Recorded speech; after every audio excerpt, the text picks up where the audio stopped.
I don't like these headphones. They're way too chunky. Well, that's my headphones in a nutshell anyway.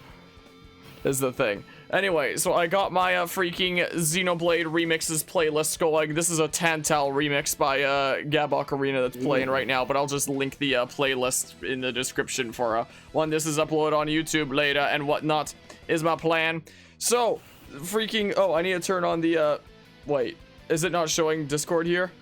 Or maybe I just need to, like, open Discord and then, like this, and then, aha! Then there's a Guzma nerd on the stream and his stream thingamabob. So, because Xenoblade Chronicles 3 is coming out in 2 days at the time of streaming this, and you know we've had like a lot of thoughts about it and like theories and predictions and whatnot. I figured like, hey, maybe now is the time to you know, discuss some things, potentially get some theories out there, so that when the game's out and we've like freaking binged it like crazy, we can see how much we got right, how much we got wrong, and what the heck is going on there.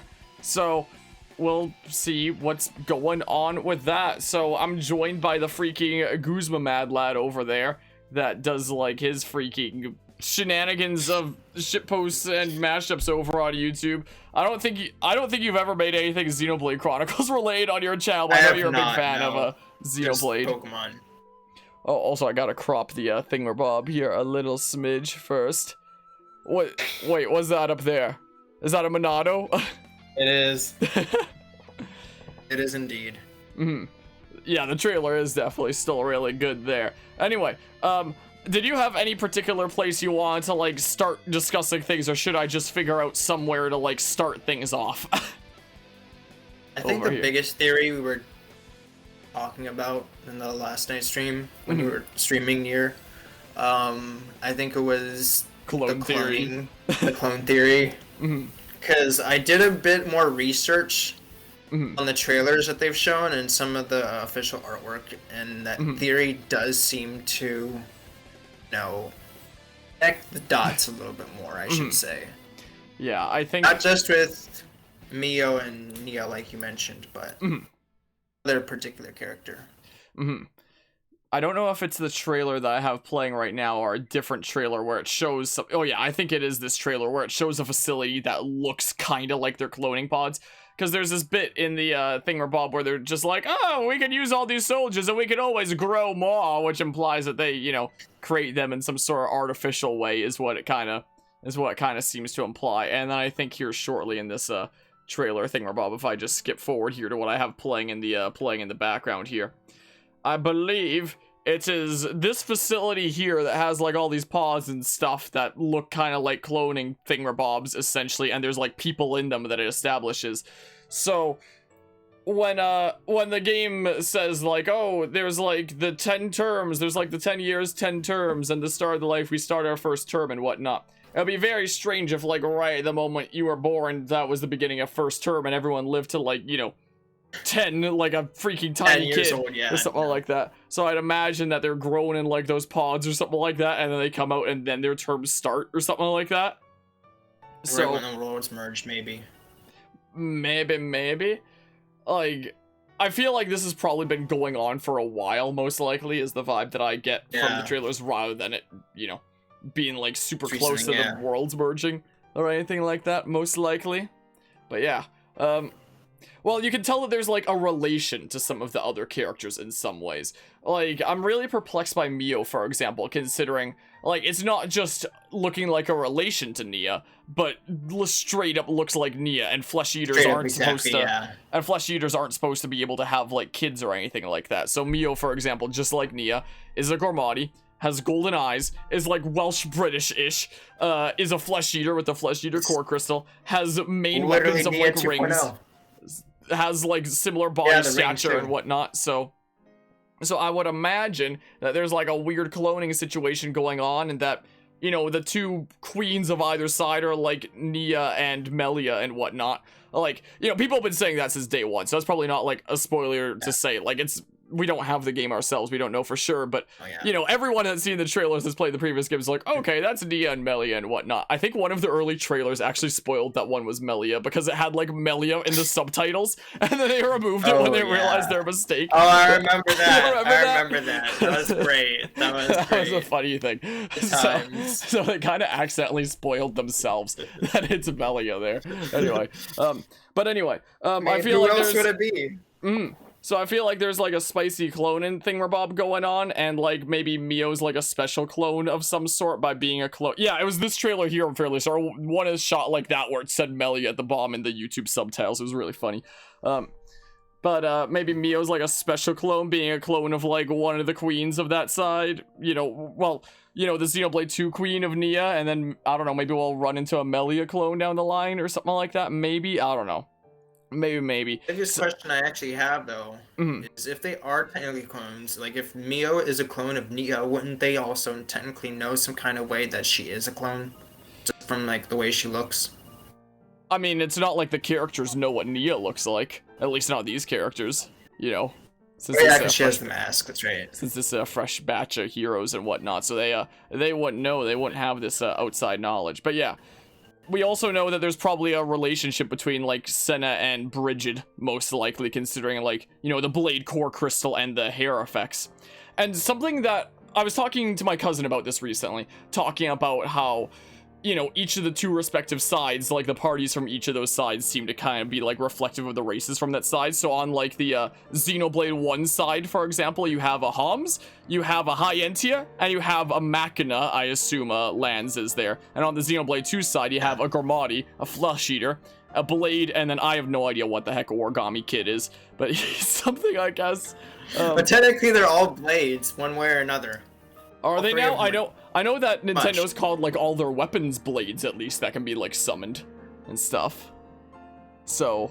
But even with Mio, she has like the symbol for like the core crystal on her chest. So technically, she is a Gormati, but also a blade at the same time. Well, a Flesh Eater blade, to be more specific there. Eater, yeah. So it makes me wonder if she'd be able to like summon the same kind of sword that Nia can in that case. Like that same. Well, she has the rings too. Yeah, like the exact rings.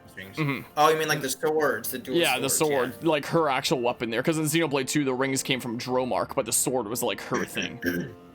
So, makes you wonder what the situation there is. Yeah, it could well be, it could well be more just a kind of symbolic thingamabob of like what's happening when these worlds collide and whatnot.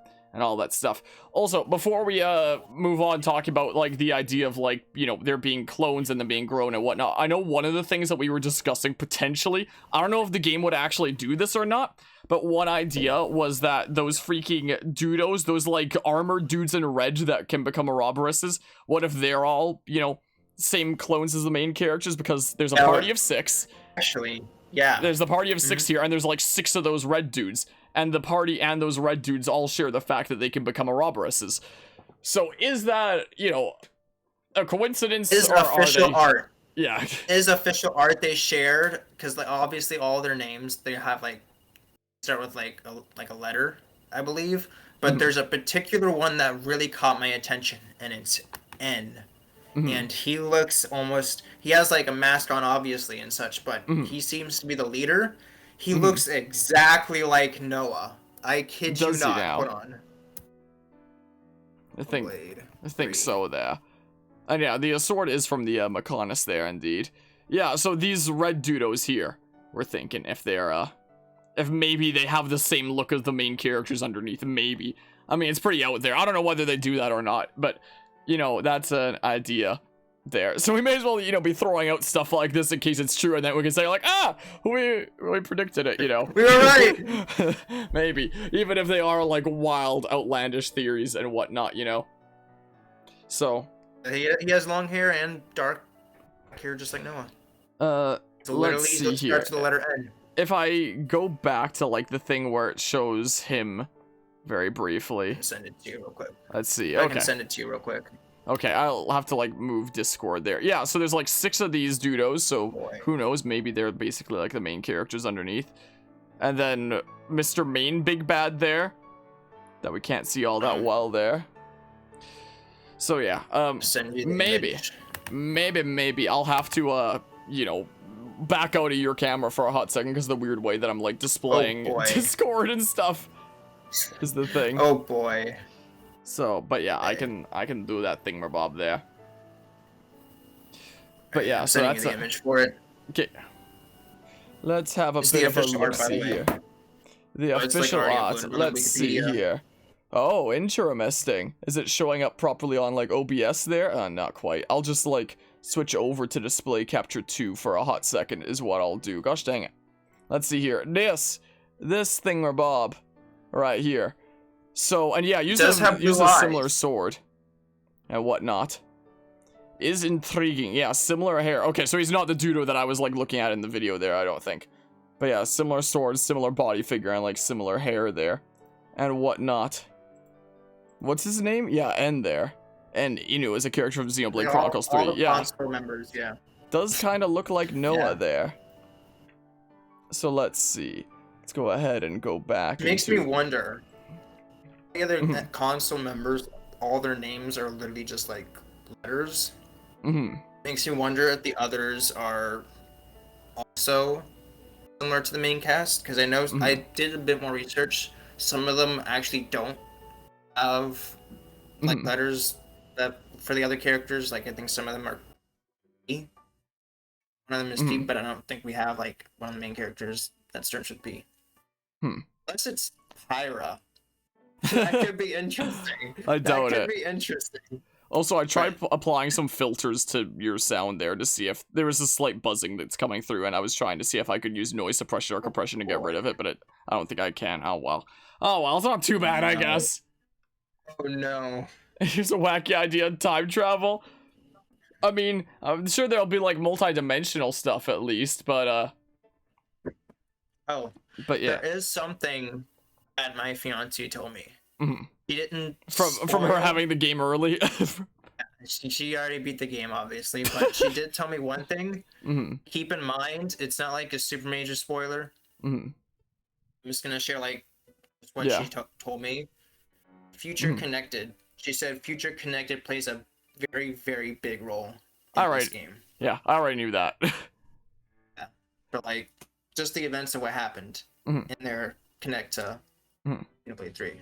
Yeah, anybody who got like the special edition of Xenoblade Definitive would have known that there, because in the art book for Xenoblade Chronicles Definitive Edition, there's a blurb from the director, I believe it was, talking about Future Connected, and in the blurb about that, it said something along the lines of, you know, Future Connected isn't just meant to be like that belongs to Xenoblade Chronicles here, but it's also meant to you know, help build the framework for the future of the Xenoblade Chronicles story itself. So the moment that I started playing Definitive Edition and I read that in the art book, it's like, oh, okay, well, pay attention to that, I guess, because it's gonna have like story implications in the future. So yeah, the out of everything, it's the art book that told me that.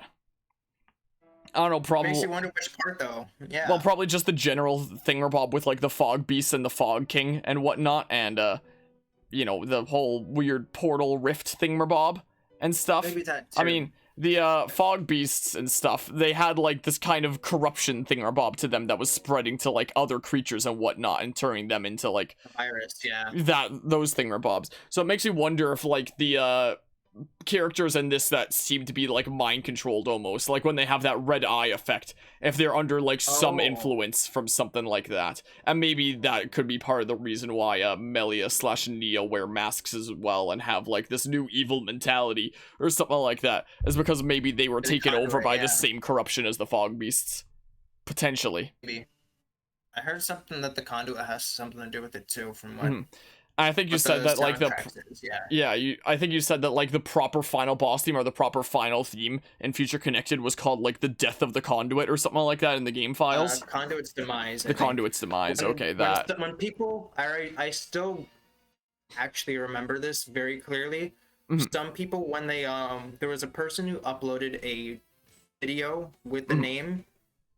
They didn't know exactly what happened. They just read what the name said. And so they said something in the description of like, holy shit, Malos returns or something, or Conduit has something to do with it. It was super whack, right? But people are like, okay, yeah, no. this name is fake because turns out that's not actually true. Mm-hmm. But then there were other people later on who ended up posting videos of like the full OST with like track names, and then Conduit's demise is at the end. Mm-hmm. And people were like, there's no way that it could be relating to like that other video that the other person sent. So people just go by Fog King now. So it's like it's been left under the dust. But when that first came out, I clearly remember it was a kind of gray area. Yeah, it was kind of a gray area. In fact, I'm gonna see if I can find a video of it. Maybe okay. See if it's like, see if it's connected there. This was a real thing. Huh. Yeah, I am very intrigued by how the Conduit may potentially play into this, you know, considering, you know, as of Xenoblade Chronicles 2, it was established to be an important thing. And it might be an important thing, like, when you consider things like Xenoblade Chronicles X as well. I don't know if X is going to have, like, any importance here or not, but, you know, that can be a thing to discuss a little bit later on and whatnot, if that plays in and such.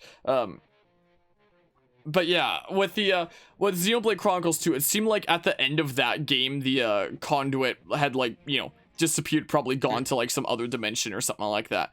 But if, you know, the final boss theme of Xenoblade Future Connected really is called, like, the Conduit's demise, then it makes you wonder, like, what's going on here? Maybe all the weirdness is going on in Xenoblade Chronicles 3 because there isn't, like, a Conduit present anymore that's, like, overseeing these two worlds. Maybe. There's hints about X being, connected to the things. There's nothing definitive, but there are hints about things, like the fact that every piece of the life hold is shaped like the like the Conduit, for example. Yeah. Or the fact that, you know, the life hold itself creates, like, life artificially, similar to how Xenoblade Chronicles 3 seems to create life artificially in those pods. Like, it's a very similar design to the life hold, and also is similar to, I believe it was Xenogears that, like, first introduced that concept there as well. Is the thing. So, you know, Xenoblade Chronicles X isn't for sure part of the overall canon yet, but maybe it will be one day, and there's, like, hints that it might be. Whether 3 will be the game to do that, I don't know. I have a feeling it probably won't, because they probably don't want to, like, overload this, since this is clearly meant to be, like, the conclusion of the story of 1 and 2. So they probably might not try to shoehorn in X. Maybe not. We shall see. Maybe. I had an interesting theory, too, as once... What if Mira is actually a combination of Xenoblade 1 and 2? Potentially. I mean, Xenoblade X happens like way in the like future. And the world first was created, it was actually 1 and 2's worlds. Potentially. There's, like, a weird like, world dimensional thing going on next. I guess we're having the next discussion now then, in that case. So when it comes to Xenoblade Chronicles X, the planet Mira is established to be, like, this world that almost feels like a kind of different dimension, where, like, every race that finds itself on Mira describes how there was, like, a bright flash of light and then they found themselves on the planet, and if you try to escape the planet, it's gonna end in failure. The planet is gonna keep you there whether you like it or not. Or there was, like, this side mission in X with Professor B, I believe his name was, where he made a machine to time travel, and when he tried to time travel, it just, like, got him stuck back in that time again. And then when he edited the machine to try and find out the truth of the planet, he started getting some readings and was like, what's going on here? There's no way it could be. And then his machine, like, exploded and stuff, and then he didn't try again. So in Xenoblade X, there's this weird thing where it's like the planet is drawing people in, whether they like it or not, and then traps them there, which has led some people to believe it's like... Escape, which has led some people to believe it's like a weird purgatory afterlife thingamabob, especially considering the characters should, in theory, be dead, but they're not, as revealed by the ending of it on that cliffhanger there. And in Xenoblade Chronicles 3, there are some places in the world that look very similar to landscapes in Xenoblade Chronicles X, and right now, as I'm looking at, like, the direct there, it's showing Gray up on the screen.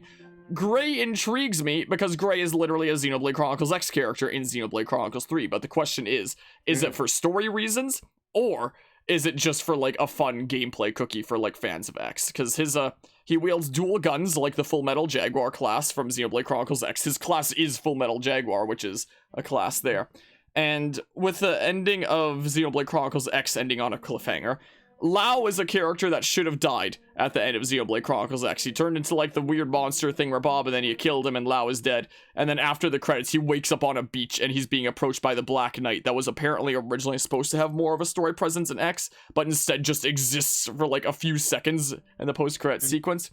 Makes me wonder, because Gray's, body figure and cape is very similar to the Black Knight from Xenoblade Chronicles X. I think it'd be really wacky for it to turn out that he was like the Black Knight from Xenoblade Chronicles X in some weird way. I don't want to get like my expectations too high there, but I think it would be really neat if X was brought in like story-wise and not just gameplay-wise there. But we do know that Xenoblade Chronicles X at least has a presence in 3, but it might just be for gameplay reasons rather than story reasons. Is what it might be. So you brought up something interesting that I kind of want to point out, but I'm not sure if it's gonna delve to spoiler territory, because according to the IGN review that they posted, of course, there was something. It wasn't like a super obvious spoiler, but it was like a costume change. Like obviously you can change classes and such depending on like around, but like it showed one of the costumes. From what I believe, this is what I heard.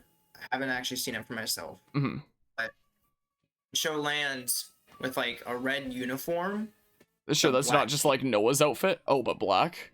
Maybe it's just like a later class. Maybe it's Gray's class. I don't know. But yeah, hello, gets Duong. I'm probably not saying that correctly. How can people play this game early? Because the game already exists. So, if you work at a game store or something like that. It already exists. It's not like game stores only get the game in like the day of release. They have it like a week or two early to have it ready to stock their shelves and stuff. Is the thing. Also, what do you send me? Hawa? I sent you links to soundtracks from Definitive Edition. Oh yeah, the Conduit's Demise. It specifically says the Conduit's Demise. Huh. Intriguing. Very quite intriguing. It's still funny to think that some people actually thought it was fake at first because Malos actually didn't come back. And the Conduit obviously isn't like shown or a part of it, but the Conduit is apparently known to be a gateway between worlds, from what it says on the Wikipedia. So it has something to do with that, and it allowed Klaus to like make multiple universes, and I can only assume that that has something to do with it. Also, returning to Xenoblade Chronicles X for a hot second, something that's really fascinating about that game is it's revealed in this kind of exposition sequence by the villain in the final battle of Xenoblade Chronicles X that the reason why the big bads in X, the ganglion, fear humans, or at least their real forms, is because they're the descendants of Samar, and apparently the Samarian DNA was meant to be like lethal to Ganglion, to like force the Ganglion into like servitude as slaves and whatnot and yada yada. But when he describes the Samarians, he says like the Samarians arrived at like the dawn of time, like not really sure where they came from, like they just arrived at the dawn of time. It makes me wonder if like by chance, I don't know if they would try to like factor this in some way, but when Klaus made those other universe and whatnot, made at least the world of Xenoblade 1, while, the world of Xenoblade 2 was the remnants of the world before. Makes you wonder how many other potential universes may have been created, and if maybe the world of Xenoblade Chronicles X was one of them. What with, like, the Samarians arriving from the dawn of time that are, intrinsically linked to humans in that game. It makes you wonder what's going on there. Or if Mir has anything to do with the Conduit. What with Mir very much feeling like, its own little pocket dimension of sorts that draws things in.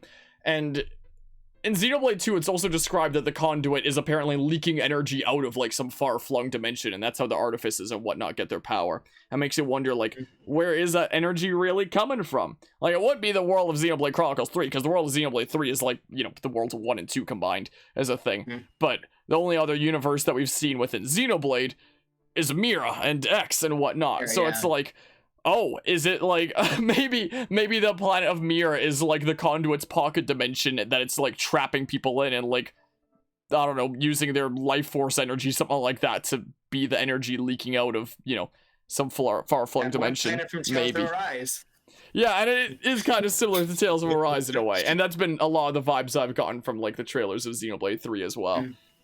Is the thing. What with the whole like taking people's energy and whatnot that Xenoblade 3 seems to show there and such.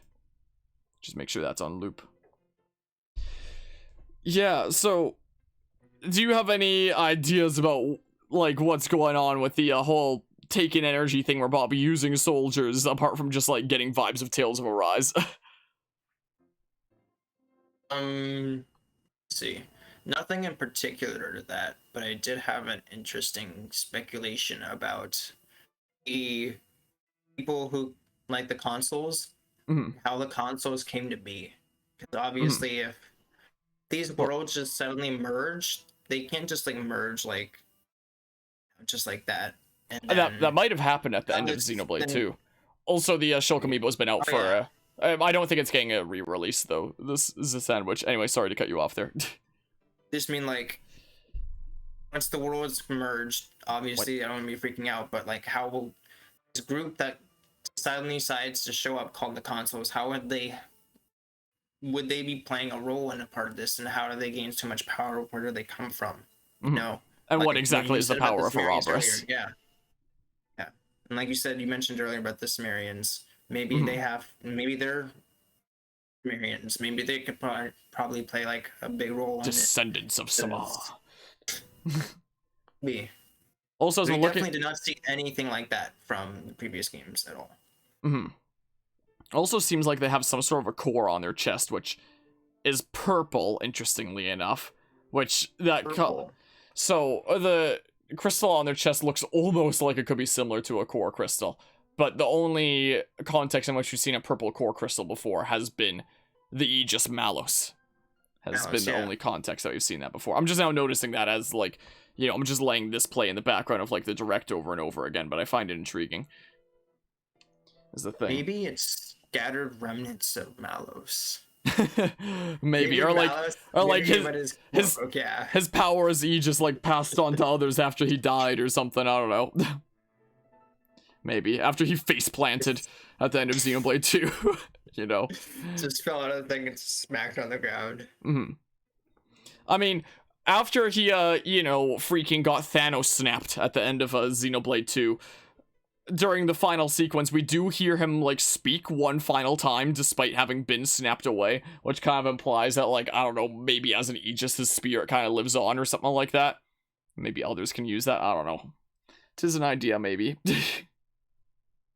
Maybe. But he was also misguided, too. He wasn't actually truly evil. He was just highly impersonable by his driver. Yeah. So even if... What's the thing? Scattered remnants of him or seep into other people, like, consoles, and they just technically still have like his same thoughts and emotions, and not like, you know, be truly evil, but just like misguided. Yeah, could be something like that. Also, I believe we already have the answer for how the worlds merge, Mortis. I think it happened at the end of Xenoblade Chronicles 2. Was the thing. So within Xenoblade Chronicles lore and whatnot, there was, you know, the scientist Klaus who, you know, used the conduit to freaking, you know, make a new dimension, or potentially many new dimensions, but at least made the world of Xenoblade Chronicles 1 as, like, a new dimension, while the world of Xenoblade Chronicles 2 was, like, the leftover remnants of the original world, essentially. And, you know, the conduit was this big, powerful thing that, you know, was fueling the power of the, Aegises, Pyramithra, Malos, and Alvis there, and whatnot, and the artifices and such, and it was just chilling in the world of Xenoblade 2 as this interdimensional thing that, like, links different dimensions, so, and it clearly had a connection to the world of Xenoblade 1, since that's where Alvis was, you know, one of the three Aegises, and at the end of Xenoblade Chronicles 2, we have the conduit, like, disappear and whatnot, after what exactly was the, course of events there. Like, I guess it was Zanza dying in the world of Xenoblade Chronicles 1, that other half of Klaus. And, like, the creator no longer being alive, the person who used it that gets the conduit to go away.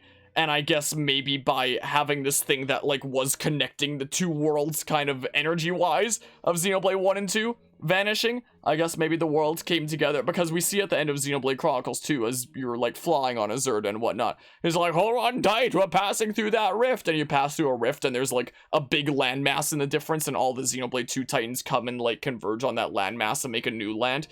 And I've thought ever since Xenoblade Chronicles 2 came out that that landmass at the end of the game was like the remains of the Bionis from Xenoblade Chronicles 1. And, you know, the Titans from Xenoblade 2 coming and merging to that there was the merger of the two worlds. So I believe we saw it happen like right before the credits of Xenoblade Chronicles 2 already. I think that, you know, Xenoblade Chronicles 3 is, you know, playing off of that, I believe. Is my take there. I believe that's what happened, and then, like, some time has passed, and now here's the events of Xenoblade 3 with the two worlds having come together. And we have, like, the two factions, the people of Xenoblade 1 and the people of Xenoblade 2 fighting each other, essentially. Because if it did happen immediately after, then that would be, like, way beyond, like, way, like, not even present anymore, because, like, Nia's, like, all grown up. She's, like, not even like a kid anymore. She's like a queen now. She was never a kid. Oh, okay. She looked like a kid technically, physically, but I mean, because she's a blade eater, she's like. I mean, a decade. I don't know if her like stature / body size looks any like different since Xenoblade 2. I don't think, at least, but I don't know. What do I know? But Mio just looks like the way that Nia did in Xenoblade 2. Was the thing and whatnot. But yeah, we also don't know, like, if the merger happened right at the end of Xenoblade Chronicles 2, we don't know how much time has passed in the world of Xenoblade Chronicles 1 since then. Also, as I'm going through the thingamabob, I wonder if this shot here is, like, freaking... What was the name of the High Entia's place in Xenoblade Chronicles 1? I'm forgetting right now for some reason. Alchemoth, I think. Actually, nah, I don't know if that's Alchemoth. I thought for a hot second maybe, but in hindsight, maybe not.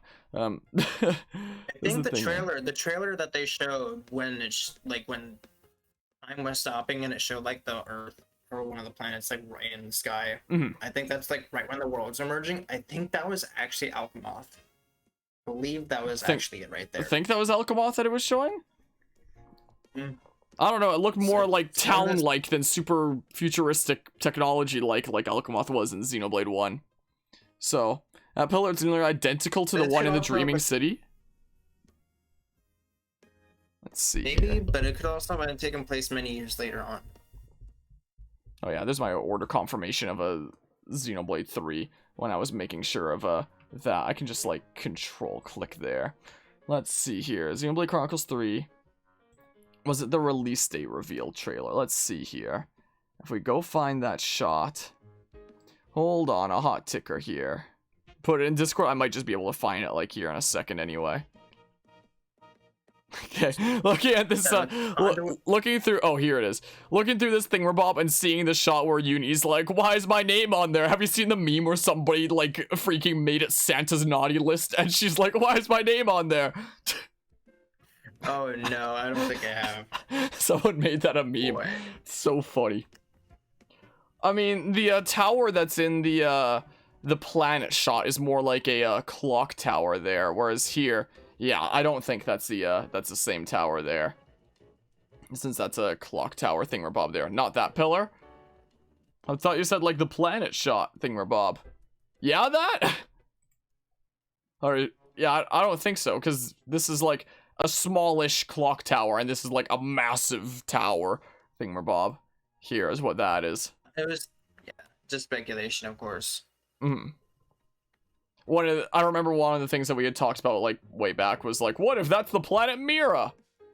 Dreaming City isn't in Xenoblade? Oh. Maybe, yeah, it could be. It mixed up with something else. Or what you're mentioning isn't, well. Wasn't there also the concept art for Planet Mirror 2 where at the top of the planet it had like some kind of weird big tower thing of some sort? Yes.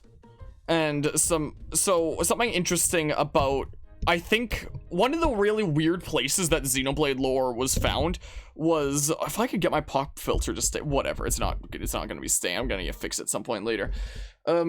Something that was established by the little sheet of lore that you get if you bought the freaking artifice, what was the name of Mithra's artifice in Xenoblade 2? Whatever that artifice was, her artifice there. In Japan, you could buy like a figure of that, and if you bought it, there was like this sheet of lore that included like some other stuff. I know that. And it described how like the low orbit station was held up by 3 different beanstalks, like these 3 space elevator and support beam kind of thing, Bobs. And yet in the world of that talk about that too. oh, is there? It's super funny, yeah. There was like Oh a yeah, on researcher the sheet, yeah, the researcher upon. Yeah, you're right.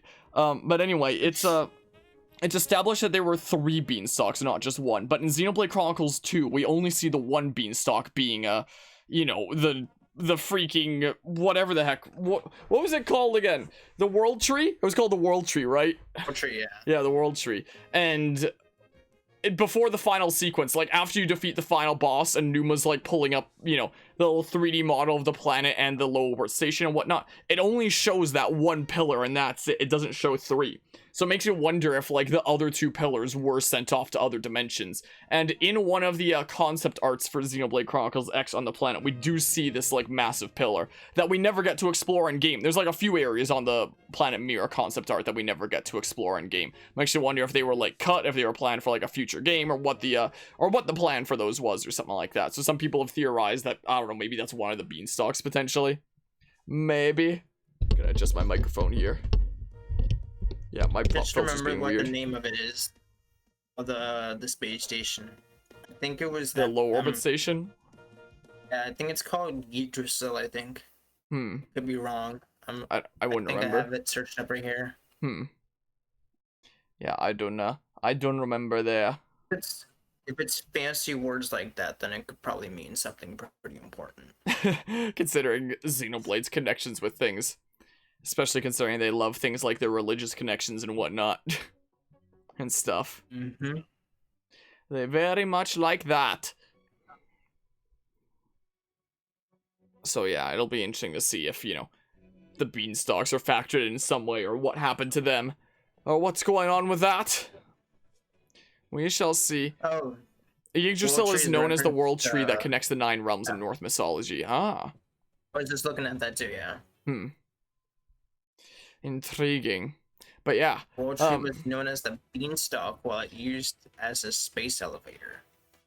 It's maybe a reference to the fairy tale Jack and the beanstalk. No. Well, I mean, it goes up to like a whole nother world basically, so maybe it's a reference. I don't know. Hello, Alistair Giran. Yeah, I'm intrigued as well on what the deal with Mio compared to a Nia is. I still feel like Mio's like a special clone of sorts. It's a clone of Nia. I'm still gonna stick by that theory. Is what I'm gonna do. What? The Wikipedia of the World Tree says, according to Shulk, the World Tree is likely larger than the Bionis and the Mechonis. I don't ever recall him mentioned. Maybe I don't think he'd know of the World Tree. Are you sure that it's not just like a fun wiki thing where it's like Shulk says yada yada? It's like a fun fact, something like that. Maybe it was in the DLC, like the downloaded content when he was there as like a cameo. Oh yeah, could well have been like that I'm pretty sure it was non-canon there, like, you know, Shulk and Fiora and Elma being in a... the one who merged the worlds. Imagine if that's actually real. It's the challenge mode and up one from Xenoblade Chronicles 2. What was his name? Or what was his title there? I don't even remember. Some sort of lofty title of some sort. I remember it was. Honestly, I wouldn't be surprised. I would, but at the same time I wouldn't, because knowing MonolithSoft, they probably would make it canon. But yeah, I think I think that DLC is not meant to be taken as like canon stuff, especially considering there's like no point in which Shulk would have the normal form Monado at the same time that, you know, Fiora was human and whatnot in this in the plot. So like, I don't think that the challenge mode stuff with Xenoblade 2 can be canon. Dimension or something maybe. I think that one's just meant as like a for fun kind of thing, Bob, and not meant to be taken like canonically. Is what would be the case if I had to guess. Most likely. That's my guess there. I was also thinking about something too pretty funny. When you were discussing the other day how if Rex ends up being in Xenoblade 3, if he's like way older, but also if Ira, Mithra, and Nia also have kids from him. It made me think of But that one but quote where he most said from Xenoblade 2 where he said, "Let's give him a thing or three." but a lot of them can't even.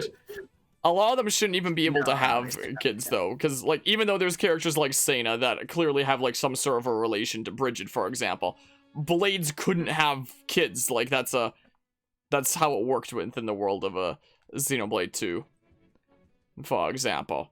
Like that was not within. Mythra also technically did give birth to Pyra in a way, because Well, before she designed her as a fellow AI. yeah. Was the thing. So that technically could be And wait. and she designed Pyra with like the qualities that she figures others around her wanted her to have, but she just couldn't do herself. Like being caring and compassionate and whatnot. That just reminded me of something. Didn't Nia also have some super special power near the end of Xenoblade 2 where she could like disassemble matter or something? She could like augment cells or something like that. And she like freaking made Malos even thicker and was like, let's see what you think about that. He's like, no! And then he comes back like 10 minutes later and is like, you thought that could kill me? I'm an Aegis. You were wrong. And then I don't think it's ever brought up again. No. Which makes me wonder now that I'm thinking about that, if Mio is actually the reason why she's created, because specifically of that. Because of like the ability to mess around with cells and whatnot. Maybe that's some way like the cloning process started, was knowing how to freaking screw around with cells and stuff. Maybe. The thing that's only mentioned like once in Xenoblade 2. Just for the sake of making Malos seem like he's dead, but he's not. Yeah, just to troll him a bit, but then him coming back to Steven like, you thought. Just to make him dummy thick for a hot second. And fall off a cliff. Yeah. Is the way that it was. So yeah, I mean, wow. So yeah, we shall see. It is an interesting line of thought there. For sure. Do we have anything? Get that line out of my head. Let's give him a thing or three. Let's give him a thing or three. My oh my. Yeah, it'll be interesting to see if there is like a decent amount of characters from the previous games that make a return. I assume that there will have been like a significant amount of time that passed. There's there's Nia and Melia and whatnot that we'll be seeing, and Nia will presumably be like an important one with the connection to Mio and whatnot, presumably there. But makes me wonder like, who else might we potentially be seeing? Maybe others with like longer lifespans and whatnot, potentially. Maybe. I know Melia. I think in the original game, I think her age technically was 80 or 90, but physically she was like the ages show. I think it was like 88 or something like that, because the High Entia lived like a super long time and whatnot, so she was still, young and whatnot. For a High Entia was the case, I'm fairly certain. It makes me wonder, how old is she in this game? Obviously in Future Connected, she became queen, right? So obviously we know now that in Xenoblade 3, she's a queen. Mm-hmm. What about Nia?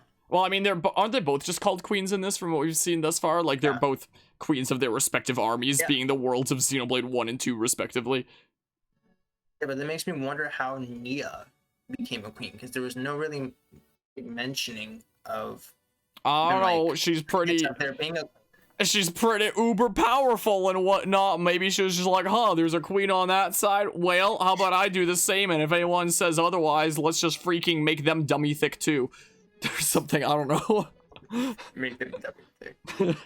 unless she became like the new praetor or something, and that's technically like he took that title and became queen. Malthus was, maybe. Potentially. That's the only thing that I know from like a leader figure. I don't know if she'd have any interest in the Praetorium and whatnot after the events of 2, but maybe just like a leadership position in general or something like that under a different title. I don't know. Maybe is an idea there. Perhaps. Also, as I'm looking through stuff here, this one shot reminds me of Galahad Fortress. Back there. I know you can't really see what I'm seeing. You might see with like a bit of stream delay, but it reminds me of Galahad Fortress there. Anyway. not too important, but it's the immediate vibes that I get there and such. But yeah, lots of things to see how they'll play out. That'll be interesting. I've mentioned before, I'll mention it again. One of my cousins is apparently got like the following week off of work to like be able to commit to Xenoblade Chronicles 3. Apparently it's not a half bad time because they're like transitioning between like a couple different projects and whatnot. So it's not like in the middle of like any super serious work or anything like that, but he's taking the time to commit to this is the case. I'm thinking about maybe doing something similar. Maybe we'll see. I don't know. I might just complete it the entire weekend. Might be the way to go. Yeah. Unless I take my time, maybe. Mm-hmm. Then I'm just gonna feel more and more tempted to beat the game even as I do all the side quests. Yeah, I'll be tempted. Just 2 days left without Xenoblade Chronicles 3 being in the lives of nerds like us. Is the case. Almost there. So, I just remembered something that's actually pretty important. Mm-hmm. May or may not have something to do with the story. Mm-hmm. So, obviously the dude, what's his face? The dude that looks like Van Damme. Mm-hmm. I remember a few months ago they confirmed the names of some of the characters. Mm-hmm. And his name actually said Van Damme. It's not like Zeke or anything. Even though he has the eye patch like Zeke and the hair color like Zeke, it's not Zeke. They confirmed it's not Zeke. Every Xenoblade Chronicles game has had a Van Damme, except for one which had a Colonel Vanguard. Every other one has had a Van Damme. Interesting thing I found out is that he was the one who said the only way to defeat the real enemy. Or something like that, right? Yeah. So obviously he knows something about the real enemy, which I'm assuming is the consoles. Yeah, probably. And he also looks really, really older, really older compared to some of the other the soldiers, other than obviously Melly and Nia. So he's probably not like a 10-year term clone or anything like that. Like, how else would he know about this? Which made me think if maybe he was actually part of the consoles too once as well. And he realized, no, this is... And knew about, like, Ouroboroses and such. Yeah, because obviously, I think in the cutscene, he was there around the same time that Mio and Noah found out about their Ouroboros. Well, from what I can tell from, like, the trailers, it seems the sequence by which things go is that, like, each of these groups of 3 from their respective nations go on, like, some sort of a special mission. They wind up encountering each other and they start fighting, but then they cease their fighting when they run into Van Damme that, like, tells them about all this stuff and yada yada and gives them, like, a bunch of exposition. And then the enemy Ouroboros appears and attacks them and Van Damme activates the Ouroboros thingamabob. And then they freaking defeat the enemy Ouroboros, which leads into the scene at the beginning of the direct where it's like, oh yeah, you failed in your task, all that stuff there after all that talk, and then that. So that's, from what I can tell from like the trailer footage, that's the way that sequence goes.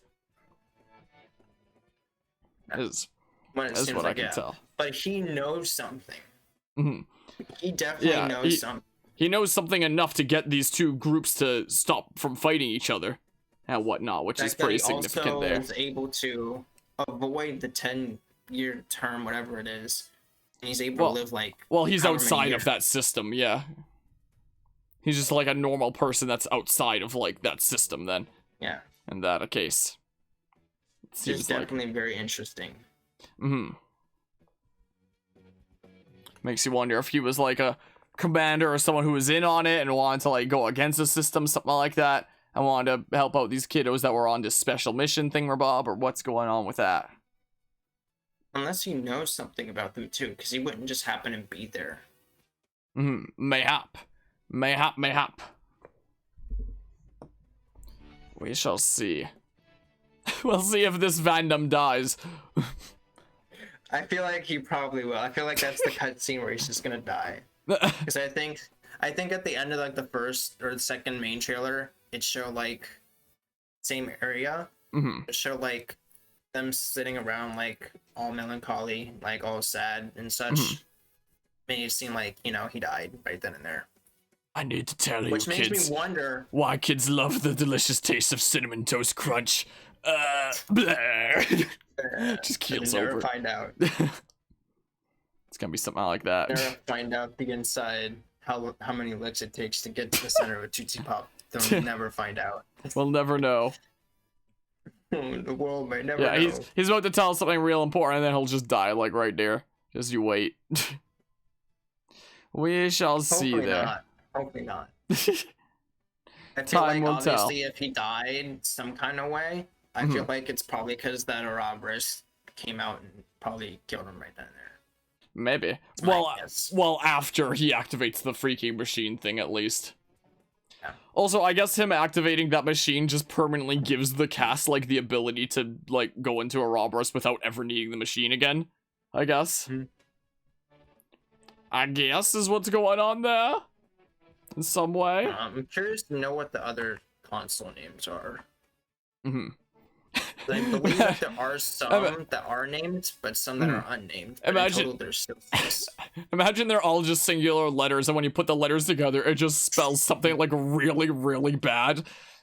Oh no. Like just like some really hard slur or something like that, and it's like, oh, they really are evil. Anyway, oh boy. It's neither here nor there, though. It would be pretty funny, though. It's just an anagram for something. Yeah. Just something really wacky.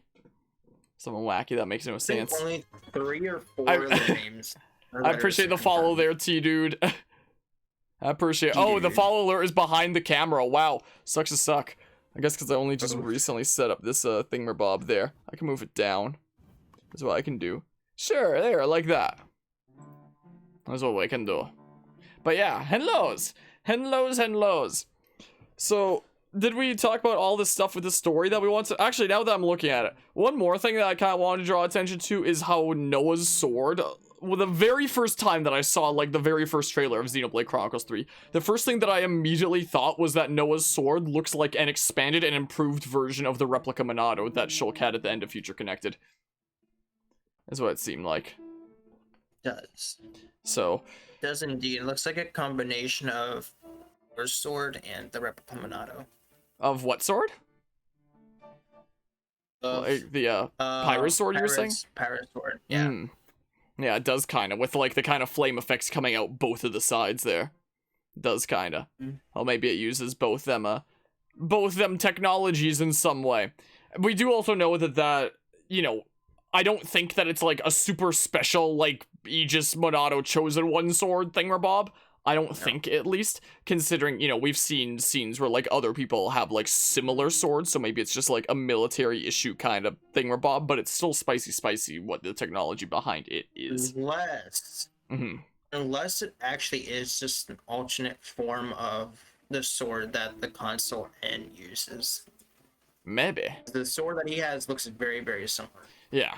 So it's like others of those kinds of swords there, and I imagine it'd be, you know, an expanded version of, you know, the technology of the replica Monado.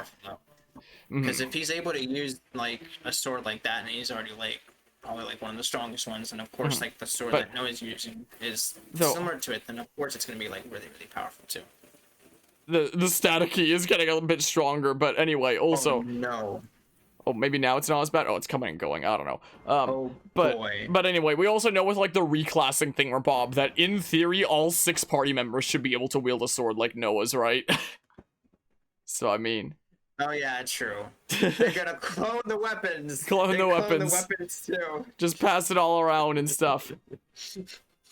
Pass around. Everybody can have fun with one of them spicy weapon thingamabobs. Or something or other. There's only 3 of them that are named so far. D, N, and P. I think there was also a Z as well, but I'm not exactly certain. So let's start making estimates for what kind of weird slur that's gonna make. Anyway, I don't know. Imagine. I think the interesting thing I also found out is that from what it seems, N isn't also a leader. He's like the second in command. From what I've seen, there's this Z that seems to be the leader. So maybe he's the dude with like the weird silver hair and like purple effects around him and stuff from the trailers. The weird purple horns or whatever it is. So that dudo there then. Yeah. in that This case. makes me wonder, is Is what? if it's actually him, if it's Zanza. I very highly doubt it. I mean, who else do we know that has the letter Z other than Zanza? Plan Z! Anyway, sorry, weird SpongeBob reference there. But anyway, I very highly doubt that they bring back Zanza, considering it feels very much like his storyline is done. And it's something that we kind of talked a little bit about during like stream the other day, where it's like Xenoblade's approach to using established ideas to do something new, and it's for that reason that I feel like they probably wouldn't be bringing back like Klaus/Zanza and that he's like for sure dead and whatnot. Because in the plot of Xenoblade Chronicles 1, it eventually led up to like our big bad of Zanza and whatnot being, you know, a god who was doing too much, essentially. His goal was to make a new world, but he was like, wow, I'm really lonely here and people don't like me here. How about I just make it like a new world where people like me again and stuff was what his goal was. So, you know, Xenoblade 1 was like, a god that's doing too much and, you know, deciding the fate of everyone for himself. Like that's no good. That's no bueno. No. So then Xenoblade Chronicles 2 comes along and its world is already kind of like the world that they strive for in Xenoblade Chronicles 1 is the thing. Because Xenoblade 1 was a world with a god that did too much, and they were striving for a world without gods. But Xenoblade Chronicles 2 kind of already is a world without gods, because there is a god in the world of Xenoblade 2 being, you know, the architect and whatnot. But he's completely hands-off. He freaking doesn't do anything after he sets the place up initially, because he sees that, you know, people are going back to being, like, evil and stuff, and he's like, well, sucks to suck. I guess my plan was doomed from the start. I'm just gonna go hands-off from here and just let whatever happens happen and just see what comes of it and whatnot. And just straight lets Amalthus take, like, the Aegis core crystals and whatnot from the Trinity processor there. So you could, even though Xenoblade Chronicles 1 and 2 are different universes there and whatnot, from a thematic standpoint, Xenoblade Chronicles 2 already starts out as essentially the world that Shulk and his friends strive for in Xenoblade Chronicles 1. It already is a world without gods, essentially. So after spending an entire game, like, striving for that, you now have another game of being like, oh, it's not all sunshine and rainbows. So it takes, like, this idea that's already been established in the previous title and completely gave it the 180, completely spun it on its head to tell, like, the opposite story, essentially. And I found that really fascinating. And I find that, and that's why I also find it, like, really hard to believe that they bring back Zanza/Klaus for anything in a Xenoblade Chronicles 3. Because it felt like he already achieved his purpose to tell, like, the two sides of the same coin, essentially, across Xenoblade 1 and Xenoblade 2. So now it makes me wonder, like, what kind of play will godhood and whatnot play into Xenoblade Chronicles 3? My current prediction is that Xenoblade Chronicles 3 will be like when mortals strive to become gods, much like Klaus did before the events of 1 and 2. Like demigods, yeah. Yeah, so we didn't actually... There's a lot of static coming through now, oh well. Oh boy. Yeah, but, it's raining outside. It's always connection. But yeah, in Xenoblade Chronicles 1 and 2, it was, you know, these parallels of Klaus and whatnot, and, you know, two sides of the same coin when it comes to the stories of 1 and 2 there, which I found really fascinating. So I very highly doubt that they'd try to tell, like, one of those two stories again in 3. I highly doubt that they'd tell a story about a god doing too much or a god doing too little. I'd probably try to do something else. So my current prediction is, like, mortals trying to strive for godhood and whatnot, because we have heard about Klaus doing that, but before the events of the previous games, we didn't really see it actually happen. It's kind of like Breath of the Wild, where it's like, there's a story here and whatnot, but it's already happened. We just hear about it, you know, we don't get to see it firsthand. So we didn't actually get to see the events leading up to Klaus, like, striving for godhood and whatnot. So it makes me wonder if Xenoblade Chronicles 3 will show, like, the consuls or some other mortals, like, striving for godhood, and we get to see that firsthand. Yeah, I'm just hearing constant static there now. Oh boy, yeah, it's raining outside now. Yeah, I can try to, like, tinker around with, like, the audio compression and suppression. Yeah. Let's see here, if I go into filters, I wonder if I can edit that a bit. Will this improve it? Maybe I should do noise suppression. Oh boy. Suppression level. Let's see here. No, it doesn't seem like me messing around with the suppression level does a whole lot there. Just kind of tinker around with some settings here. Yeah, I don't know if I can fix it. I can still hear you. No, there is static when you talk, is what it is. Or like when there's any outside sound, because there's like a little bit of a noise gate. Which... Oh, well now I'm hearing the raindrops. Oh, whatnot. I might also add like a slight noise gate as well.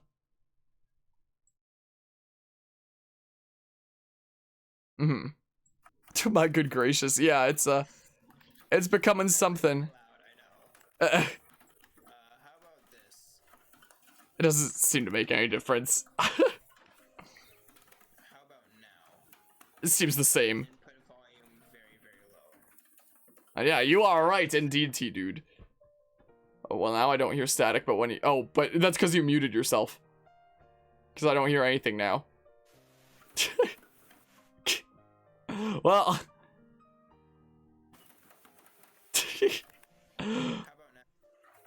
It's still basically the same. Well, this is life now, I guess.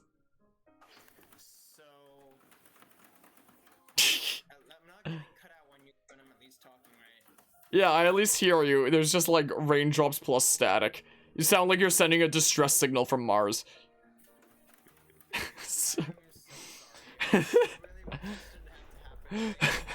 Oh well.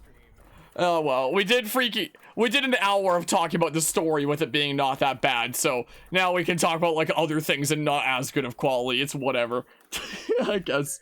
Something that I found out too as well. Mm-hmm. A lot of the reviews that I've seen so far for Xenoblade Chronicles 3, other than IGN, have been either 9 out of 10 or 10 out of 10. They're saying like it's on par with the first original Xenoblade game, if not better.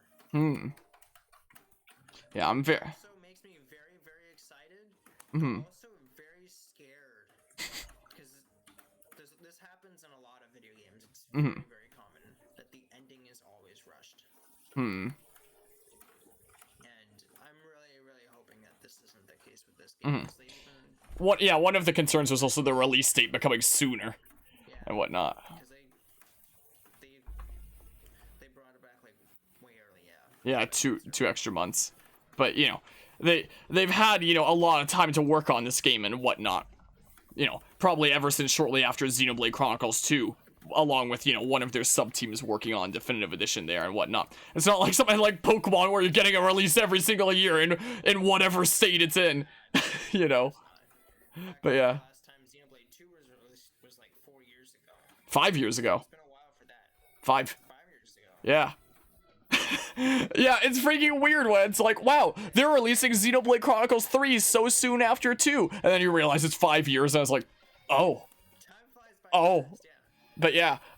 But yeah, what kind of freaking witchcraft MonolithSoft is using in this game? Fidelity Epic Super Resolution looks way better than 2. 2 already looked beautiful, but yeah, I think this might actually look a bit better than 2 as the thing, maybe. But 2 was already a beautiful game, in my opinion. MonolithSoft are, like, the masters of freaking making full use of the hardware that they're working on. Like, it's insane.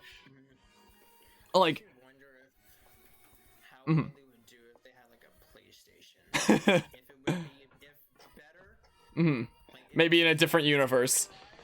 If not better. Maybe in a different universe where they didn't work with Nintendo there. It does seem like for them as, like, a game studio and whatnot, getting involved with Nintendo was like one of the best things that MonolithSoft could have done there, and, you know, brought them like a new level of prestige and whatnot. But it does make you wonder like what they would bring other hardware to if they're able to achieve this on the Switch. It's like, wow, you know.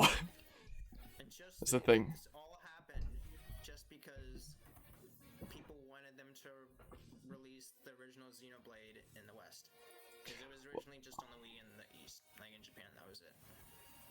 Well, like, first they were developing, like, Xenogears into Xenosaga and whatnot, and they were like, huh, this is alright, but we don't have creative freedom, and then Nintendo was like, huh, you can come and, we can publish for you, like, as long as, and we'll give you creative freedom as long as you're willing to make, you know, console exclusives for us, and MonolithSoft was like, sure, let's try it out, and they started making the Xenoblade games, and then, you know, led up to today. And yeah, there was the, project, gosh dang it, Nishara was just telling me the name of the project forever. Like, not that long ago. The project, the freaking things that people were doing, trying to say, like, hey, all these exclusives over in the, over in Japan, can you please bring them to the rest of the world? That'd be cool, thanks. And they finally did it. And when they released Xenoblade Chronicles in the West, they didn't really make like a high effort to like really make it known in the West either. It was a GameStop exclusive and they did next to no marketing for it. So I didn't even know that Xenoblade Chronicles existed, like when it first came out was a thing. I only found out when like Shulk was announced in Smash, and me and 99% of other people were like, who the heck is this? And then Nintendo was like, oh, well, I guess now that we have them in Smash, maybe we should finally make that video game available in a meaningful way. And then I actually was able to play the, I was able to play that game, and I was so glad that I did. I was like, wow, that's really cool. I've played every Xenoblade game ever since. I'll play Xenosaga and Xenogears one day, but yeah, there's that. But yeah, imagine a MonolithSoft game on modern hardware to have the art style beauty of Elden Ring with the graphical quality of Unreal Engine 5, probably, if this is what they're able to do on the Switch. It's freaking insane. I heard the storage too as well as like 15 gigabytes, while like I believe the other games are like 13, 12. And then you've got things like freaking in the most recent Call of Duty game that are like 200 gigabytes or something like that because they don't know how to compress their code over there. But yeah. Oh, absolutely. The freaking situation with like MonolithSoft for Nintendo, like it's been like a massive boon for both these companies there. And like so much of MonolithSoft's, attention that they've gotten nowadays has probably been through Smash. That's how I discovered Xenoblade Chronicles, considering Nintendo made like basically no effort to market Xenoblade before that. Was the thing. So I found about Xenoblade 1 through that, and I played Xenoblade Chronicles 3D on my new 3DS, and I thought it was amazing. And I was really bad at the game, but I stayed determined, and I saw it through, and I thought it was amazing. I had to attempt the final boss like 3 different times after various grinding sessions. I wasn't very good at it, but I really loved it anyway. What, you've never beaten Xenoblade Chronicles 1? No, I technically haven't. Just been at the final boss. Do you have a capture card by chance? I don't think so, no. Okay, I was about to say, if you did, freaking let's go beat Xenoblade Chronicles for you. Let's rectify this. That's what I was about to say. I mean, it depends. I mean, it depends what level you are there. There's a really cheesy spot that you can grind in Xenoblade 1 with with Melia on Gower Plains. Do you know about that spot? I don't think so, no. There's like the level 80 Gorgles or whatever they're called, like the big ape guys that are like huddled around this area in Gower Plains, like right beside the cliff that leads into a lake. So you like lead them to the edge and you put them to sleep with Melia and you get them to fall over the edge. So you can just do that the moment you recruit Melia at like level 20 something or other, and then you can just go kill these level 80 guys as long as you want by getting them off the cliff. It's the funniest thing. What, with like shooting the bird and it runs off the cliff and you grind like that? I wonder how long it's gonna take for people to find the cheese grinding spot in Xenoblade Chronicles 3. Yeah, some people probably already have who happened early, maybe. But yeah, and yeah, that's very much the way that was, Boris, as it was a bit of a hidden gem on the Wii. And one of my most prized gaming possessions, if I get up here really quickly and I show it on the camera, is a sealed copy of Xenoblade Chronicles 1 on the Wii. Still factory sealed. It's kind of hard to tell in the lighting, but like the nice factory seal of Xenoblade Chronicles on the Wii. I got that from EB Games like several years after Xenoblade Chronicles 3D had already been a thing. And they had them on the shelves in the back, like on display, and I saw them and I was like, what's up with that? They were like, oh yeah, we just randomly got like 8 copies of Xenoblade Chronicles in. Was the thing or something like that, like some small amount. Would you like one? I was like, yeah. So there was that. Can't hear Guzma? Wait, maybe you were speaking there while I stepped away and. I mean, I hear you saying Can you still hear me? I can hear you. I can.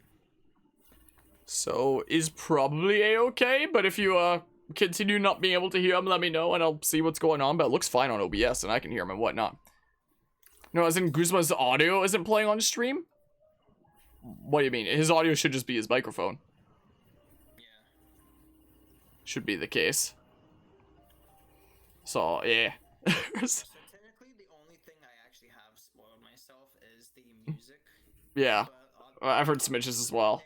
they have not been like people have not been uploading the soundtrack like crazy. Like I Mm-hmm. remember when Fire Emblem Three Hopes released, Mm-hmm. like the week before, people were like uploading the soundtrack like crazy nonstop. Mm-hmm. And it was getting taken down nonstop as well, but it's been like that for around 10 or 20 minutes. Wait, so what can't you hear? Can you not hear Guzma's microphone? Like, what can't you hear? I'm confused. Are you just talking about, like, the staticky stuff? Because, yeah, that's just the way that it is, I guess. You only hear me?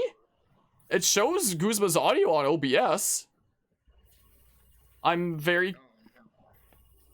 It's... You're not wrong there, T, dude. You only hear me? It's showing on OBS, his thingamabob. Look on Twitch. Hold on. No way. Oh, Crap. What? Oh, crap. What? What do you do? No, I'm saying if that actually is the case, then that's gonna suck. Like, I can, you know, pop in my other earbuds. I don't want to play it on the desktop audio because otherwise it's gonna become like a whole mix there or something or other. But as I pull up my stream on my phone, maybe if you can just like talk a decent bit and I'll see if I can hear here. Let's see. I'll go back to what I was saying then about the soundtrack. So the certain themes I actually have heard, some of them sounded a little bit too epic. It made me worry at first, thinking, okay, there's no way this is not the final boss theme. Did I just spoil myself the final boss theme? But then I come to find out, apparently, just from like early gameplay or some sort, just like quick glances of like prologue and such, that it is actually themes. I hear you. It's just quiet. Maybe I just need to turn you up is all. Is the thing. So Because, like, the static maybe. Let's see here. Because it looks about equal on OBS, but I can turn you way up like this and then maybe it'll be better. I don't know. Something like this. If you try speaking. So, the soundtrack, right? Okay. Apparently, I've heard that there's over 400 tracks. I could be wrong. I doubt that there's that. I'll turn you up in Discord too. But I've been hearing by quite a lot of people. Like, even the people who have been data mining the tracks. Has he been like super quiet this whole time? Oh, no. Because this is as much as I can turn him up. He's maxed out on Discord. He's maxed out on OBS, and Discord's pulled up to like the max here. Changed my input. Maybe. For around 20 minutes. I can turn myself way down to like balance it out better or something like that. And then just have the stream go up in general. Because this is as loud as it will let me turn him up. Is the thing. How about now, Mortis? I turned my input sensitivity up. I also turned my input volume up as well. Yeah, so I have you maxed on Discord, maxed in like the volume mixer, and maxed on OBS currently. Because I think about 10-20 minutes ago is when it was starting to rain and I changed my input volume low. And I can turn the music down, I guess. That's what I can do. Just turn your desktop onto 100 and now it sounds normal? No. There you go, okay.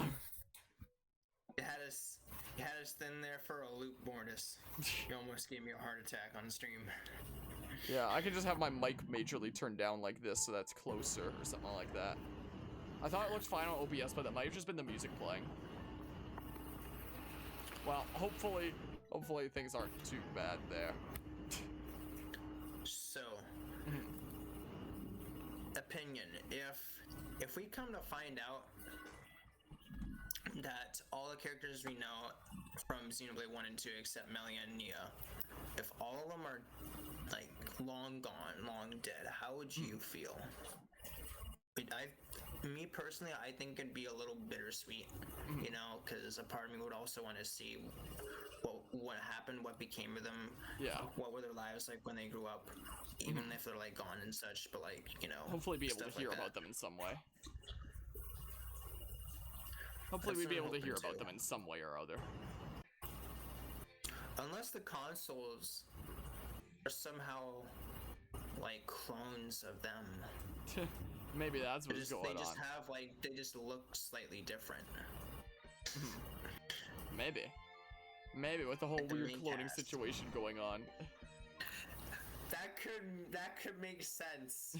Now that I think about it, Lance is actually Ryan. He's secretly Ryan Time just sees a mechon now, but he has the DNA and the personality. He is secretly him.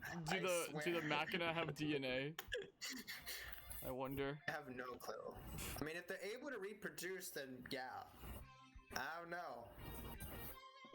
They might have binary, I don't know. Maybe. I still think it's pretty funny, though, to think about. Pretty interesting. Maybe there's something weird like that going on. Yeah, the consoles just take off their masks and they're like Xenoblade 1 and 2 characters or something. Something weird like that. Maybe. I think my most out there theory right now is just that Gray is the Black Knight from Xenoblade Chronicles X, but I doubt it, but I want it to be true. That's my most out there theory right now. It's it'd be really cool if it were true. Could be possible. But yeah, I've been tuning into a decent bit of the soundtrack here and there as well. I haven't been like binging it or anything like that, but sometimes here and there something's recommended to me. It's like I gotta click on it and whatnot. So. Yeah. You know, don't want to get into spoiler territory there or anything, but there have been like a small handful of Xenoblade Chronicles 1 and 2 remixes that I've heard in the mix, and it's like, chef's kiss. Yeah, really, really good.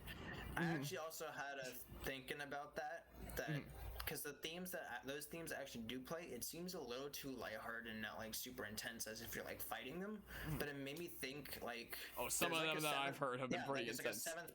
Like a seventh party member. Right? Like obviously like it's like temporary, not permanent, but like someone you can switch out. It made me think like what if depending on what character you have as your seventh party member with you is a theme that plays whenever you fight enemies. Like in the original Xenoblade 2, it might just be exclusive to like their paralogs or their stories. Yeah. Maybe, I don't know. Oh, maybe. Because I know as well in Xenoblade 2, and Shulk and Fiora had their cameos, and they were you add them added to their party. When you went to battle like the unique monster enemies, they had like you and no names play. Like I remember that. I remember that being a thing. So it makes me wonder if whether you have Nia with you, if that one remix of Drifting Souls. What's it called? Drifting Souls, and then Melia plays the Future Connected. Mayhap, or like the Bionis shoulder fighting mix. Or something like that. Also more just I can't imagine having Bionis shoulder remix playing as you're fighting her. I'm sorry, I just can't. It seems way too lighthearted just to have that happen. Yeah, it probably wouldn't be in that context. It'd probably be something else. Maybe it'd be something like Tragic Decision or something, I don't know. Maybe, I don't know. Unless it's like actually a remix. Unless Bionis shoulder actually is there. What if the real shoulder was the friends we made along the way? Oh boy. Also, more just saying my most out there theory when you download Xenoblade 3 / put the cartridge in, it plays Never Gonna Give You Up instead of Xenoblade 3. Nah, that's not the case with Xenoblade 3, that's only the case with Xenoblade 3 Special Edition. Anyway. Oh, yeah, I get it. Anyway. Oh, Special Edition in a nutshell. Yeah. There's that. Honestly, not surprised. But yeah, it'll be interesting to see, like, what kind of remixes play in what context. Like, I'm sure there'll be, like, the, I guess it's kind of, whatever. It's probably not too spoilery to say at this point. There's, like, the Drifting Souls battle remix that is a thing out there in the game, so it makes you wonder if there'll be, like, a Nia battle that, you know, has that theme playing. And it's freaking slapping. Sorry to anyone if mentioning that exists as spoiler territory. I couldn't help myself but listen to it, and it freaking slaps. It is very, very good. It is very good, even I have to admit. It does slap. What do you have to say? It's a real slapper there. Is the thing. It's a real spicy spice. I also found out that one of the themes that they shared recently, or one of the vocal themes, seems to be a step away. At least the name of it. And usually vocal themes either play at the very beginning or at the very end. Yeah. Is the rule. Which makes me wonder if that has something to tie with it. Oh boy, I just thought of something just now. What? I don't know if you're gonna like this or not. I don't know if I'm gonna like this. Okay. But it makes it okay. So hear me out, right? A Okay. step away. Yeah. What if, obviously at the start of the game, like the worlds merge, right? Mm-hmm. What Well, at the maybe end- not necessarily at the start of the game. Probably at the end of Yeah, Xenoblade like, 2. I don't know if way it'll. before, yeah. Yeah. What at the end? They separate again. Like henceforth, a step away. They step away from each other, as in their worlds. Well, a step from each other. A step away implies that they're like still connected, but just kind of living close by. Well, literally, yeah, but. And I don't think I'd want to see like the world separated. Then I think I'd want to find some way for them to coexist at the end, and whatnot. And maybe just be a step away from one another. I don't know. Because a step away still implies that like you're really close by and whatnot, right? And whatnot. True. True. Think they're just a step away. And stuff. But then if they would be a step away, like not exactly. And they're traveling at 3 meters per second, and they're 400 meters apart. Anyway. How many seconds would it take for everyone to get the special edition? I don't know. I'm sorry. Even if the worlds don't just like separate at the end, but it's still called a step away, why would it be called a step away? If they're clones, right? Mm-hmm. And if the same thing happened before, for example, and obviously things aren't changing, because obviously the events even now are still playing out. And what if the same thing just at the end just happened like other times? What do you mean? Like for example, they lose their memories or something. Like Maybe. we just get like a very, very, like what if there's like a bad ending and a good ending? Maybe. Like we find out like obviously the consorts are the bad guys and they're clones. But what if like something bad happens and the clones die? And obviously new clones have to be created. Yeah. We can always grow more, like they said in the one always trailer. Grow more, yeah. And what if like that same cycle repeats again? Mayhap. I'm not quite 100% sure I completely understood, but part of it at least. I'm just thinking of like stuff on the spot right now. Like, this isn't something I like initially thought of before. Also, like as the step away, as in like they're a step away from each other, but they still like lost maybe. It's like maybe. And yeah, it does kind of look like a PS4 game. It does kind of. That's pretty cool. I still feel like that name has something to do with something at the end. Possibly, but I feel like a step away implies that, you're still pretty close, is the way that I feel. Yeah. Is the thing. Also, the music also sounded very, very sad. I listened to the music, it sounded very, very somber. Like, not like lighthearted, like at the end of Xenoblade 2 or Xenoblade 1, it sounded very, very sad. Which could mean that there is a bad ending and a good ending, maybe. Maybe. Which could be very interesting. That they're deciding to like try something new. Or maybe it's just a permanent bad ending and it leads into freaking Xenoblade 4. Oh no. Xenoblade 4, Xenoblade X2 or something. I don't know. I don't know. No. We shall see. Who knows? No, I think Xenoblade 3 is just supposed to wrap up like stuff with Xenoblade 1 and 2. And all the Xenoblade titles have been like their own like fully like even though they, play into the overall picture, they are still their own standalone, fully enjoyable stories and whatnot. Except for X with its weird cliffhanger shenanigans. That's the one exception here. Unless it is technically in Xenoblade 3. That we don't know about. Maybe. I swear, if this game has like an X-level cliffhanger, I'm gonna lose my mind and like denounce Xenoblade. Well, maybe I won't denounce Xenoblade, but I'll think about it. If it has an X-level cliffhanger. And then leaves it untouched for like a decade. Well, maybe not, because the reviews for the game actually have been like really, really good. So that's good to hear. So that's probably not going to be the case then, luckily. No. Hopefully not. Also, back to the topic of like some of the previous characters from the previous 2 titles, do you think / would you like to see some of the ideas that were presented in previous titles be like made good on? Like for example, in Moritha in Xenoblade Chronicles 2, when Mithra and Poppy are talking, and Poppy's talk about like, what if I try to destroy the world one day, and Mithra's like, well, if you ever try to destroy the world, I promise I'll stop you. I think anything like that might potentially be like made good on in some way as the story continues, or I think that might have just been like, you know, a fun like bonding thing in the moment in that game, and that's it. I think it might have just been a fun bonding moment. But how would you feel if it was made good on? What if the actual big bad of this game is Poppy? Oh no. Well, actually, one of the console members, the first name of their letter does start with P.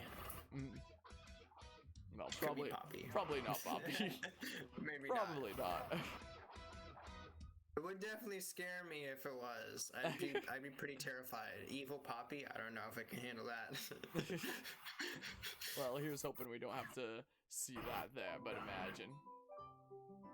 I wonder if there was any other things. Poppy gonna kill you. Poppy destroy you.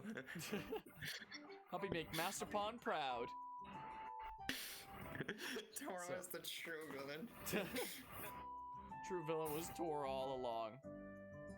Oh boy. Why nobody liked me as much as Hirapon Riki? At least I'm not as bad as Hirapon Tatsu. I don't know. No, yeah, he's secretly the reincarnation of Riku. We shall see. We shall see what happens there. I like to think that reincarnation also plays a part in this too. Mayhap.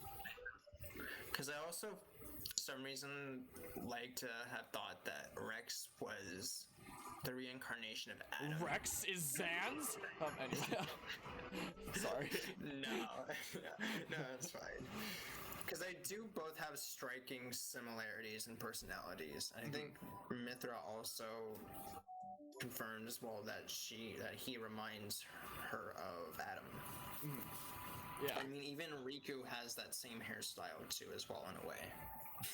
Riku is Rex. Freaking reincarnates as a Napon. This is bad, Noah. Yeah, we shall see there. If he actually says, I'm feeling a thing or 3, I'm gonna die. I'm feeling a thing or 3. I swear. Well, I mean, Riku has a pretty deep voice. Crazy voice. Yeah. Yeah, very unlike what you just did.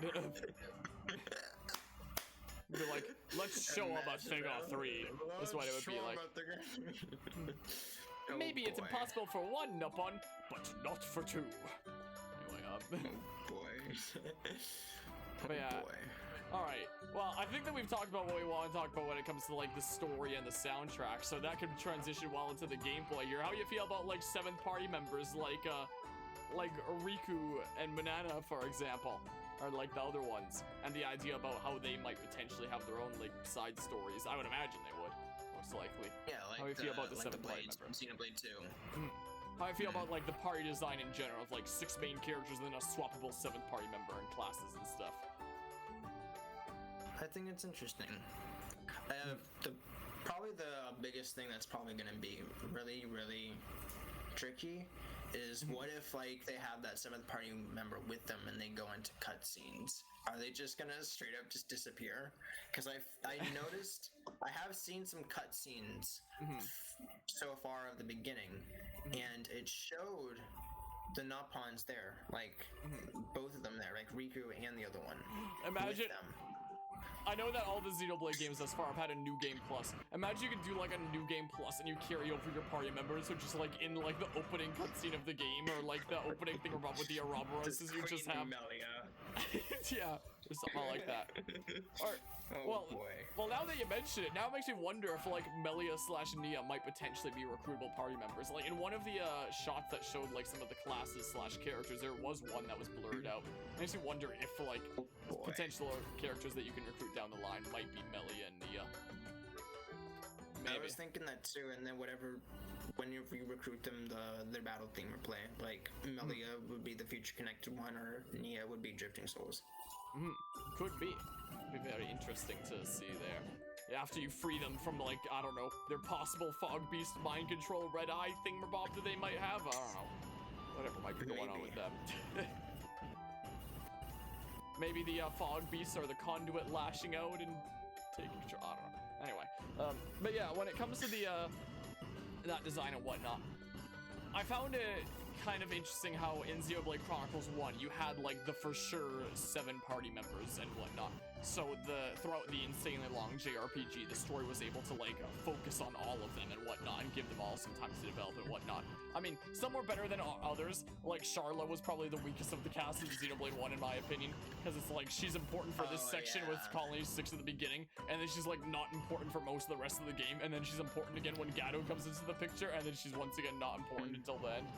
So, you know, she had like a boyfriend that died or something. Yeah, well, she thought he died, but turned out he was turned into a mechon, and so we fight him and whatnot. And she's like, Gato and whatnot, and then he like sacrifices himself to like save the heroes and stuff. Oh, so he still dies anyway. Yeah, so he dies. And it's like live on, Sharla, and yada yada. So, like, in Xenoblade Chronicles 1, when it came to the party, it did feel like most of the characters were able to give like each get like some time for proper attention and time to develop. Charlo's was a little bit shaky because it was just like importance here, not importance long span, importance here, not importance for the rest. But most of the others felt like they were able to, you know, have a lot better balance in the way that their stories were told, and I did like having that like preset kind of cast able to develop them all. And then Xenoblade Chronicles 2 did a kind of interesting thing where it only had like the 5 drivers, so it's like, okay, we can focus on them and focus on like their main blades for like this handful of party members, but you can also customize your party a lot more with like the other blades that aren't canonical to the story, so it introduced like a lot more party customization despite the limited playable characters, and I thought that was like a really interesting balance there. And then for Xenoblade Chronicles 3 here, having 6 like for sure preset characters that you can spend like the entire duration of the story like developing, and then just having like the 7th slot be one that like cycles and whatnot. I find it fascinating, and how they're using it also as an excuse to keep the party like customizable as well with the class system. I find that really intriguing, and I can't wait to see how that's handled there. Also to have them just together as well right at the bat. Yeah, instead of like, you know, being recruited like very slowly throughout the course of the game. Like you just get the 6 like like you just get all 6 like very early on there, it seems. So it'll be interesting to see what they'll be able to do with having like all 6 party members throughout the course of the game, and then just having like the 7th slot like cycle and be an opportunity for like new classes and stuff, and potential side stories and stuff for like subplots. So I assume that's how like the big paralogs will be handled there, kind of like the Blade side stories in Xenoblade 2, except for like the 7th party member. So maybe you go and do like a side quest for each of them to recruit them. Maybe. Perhaps. So we shall see. So I am very intrigued by this. So they're kind of like, you know, achieving this balance of, you know, having characters that you can develop throughout the entire course of the story, and then like other recruitable characters that aren't as important by having like the cyclable 7th slot. And I find that very intriguing, and I can't wait to try out like the different classes and find what's like busted and whatnot. I also find it intriguing how you can equip like 2 different classes at once, sort of. Have like one is your main class and the other is like the one that you just have like 1 art with, essentially. So you have like 3 arts for one class and 1 art for another. I find intriguing. Makes me wonder if, because obviously those 2 Napon that were with you in the beginning of the game, like that occupy the 1 character slot. But they were in the middle of cutscenes. It makes me wonder if you still keep them with you in your party, if they're gonna be like they're just on the side and they'll have like 1 or 2 extra dialogue clips within the cutscenes. And if you don't have them, then it just gets cut out maybe. The story might potentially force you into having a specific 7th party member for certain segments of the story, potentially. Maybe. Those could also just be cutscenes from like their respective subplots, But I have a feeling that they'd probably just be like mandatory characters within like certain sections of the story. Like as you're going through like the camp that this person is, that person has to be like your 7th party member, for example. That's my guess at least. I don't know. That's just my guess. I just realized that the clone theory also starts making more sense, because if you said that the worlds merged sometime immediately after Xenoblade 2, then there's no way that they would all just be able to grow up just like that in like 10 years or so, because obviously I feel like it's a lot longer of a span of time between 2 and 3. Because even when the worlds merged, it showed Noah as a kid, which still makes no sense. No, I have a feeling that that's like a flashback kind of thing, Bob. Like how when Rex and his friends go into like the world tree and whatnot, and Klaus is showing them like all this stuff of the past and whatnot, and they're seeing all these sights from the past. I have a feeling it's something like that. I don't think that that's Noah actually seeing things in real time, like the moment that they happened, him going about his normal life, and then that happens. I'm fairly certain that that's him being like shown something or something like that, and maybe as a kid, or maybe he has like a dream as a kid or something like that when he initially comes out of like the cloning chamber. He has like a little bit of a, you know, little dream about that, or maybe that's like the weird stasis thing. You know, that actually just got me thinking there. So, you know how in Xenoblade Chronicles 2, it's established that the 3 Aegises, the 3 cores of the Trinity processor, are these artificial intelligences that were raised within an artificial world, being like that perfect version of Elysium. Elysium, yeah. What if, until the moment the clones are like born out of their pods, they exist within a virtual environment that raises them similar to that digital Elysium, and that's what Noah's existing in that as a kid? How about that idea? It'd be very, very interesting. So it also can make sense as well. So time seems to suddenly stop, and he seems to be the only one that notices too. So maybe the first 10 years of their life, they're raised within like an artificial environment, surrounded by like a bunch of NPCs basically, and then when the time comes that they emerge from their pods, the world freezes around them, and then they like emerge and begin their first term. That's an idea. Maybe. Mayhap. Could be very interesting. You know, if any of these spitball ideas during this wind up happening in the game, that'd be really cool. It would be really cool. Be able to say, hey, it was called out, it was predicted, you know, anyway. So that's an idea. Rex smashed all 3 of them. I'm calling it now. No, we would, if that did happen, then we wouldn't really know. Because they're long gone. Possibly. I mean, who knows how long the Aegis would last. Unless, because obviously, as we could tell, like, they were able to have flashbacks. What if Nia and Melia also have flashbacks? It could still show them having flashbacks of, like, stuff that happened before. Potentially.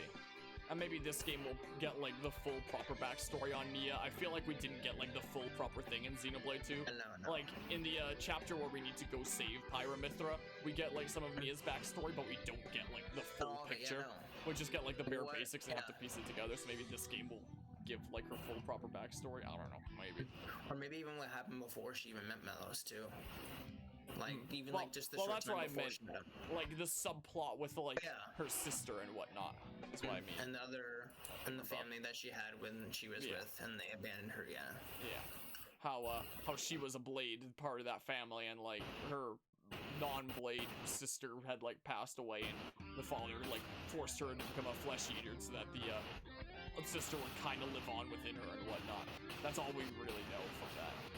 Really, essentially. And she took, like, Dromark's core crystal and ran off and such. That's all we really also make know their core crystal red, too, as well? Because it's originally blue. If they become flesh eaters, wouldn't it become red? Well, it becomes, like, the pinkish bluish, and that's the way that it did wind up becoming. That's the way that Nia's core crystal was in Xenoblade 2, and the way that, what's his name? The judo that was with Adam in Torna, the thingamabob there, and who you help, like, the grandkid of in the main game there. What was his name again? I don't remember, but he was the guy with, like, the blade weapons. He was a flesh eater as well, and he had, like, a pinkish bluish core crystal. Oh, him, the dude from Araya. I know who you're talking about, the old dude. Yeah, the dude who was also in Torna. Yeah, DLC. the one who was with Adam there, and he had like 2 blades.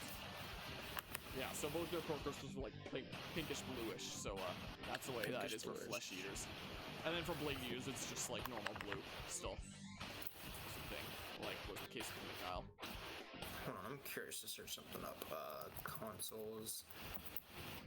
I want to see if any of them have. They just seem to have like a purple core thingamabob. A purple core.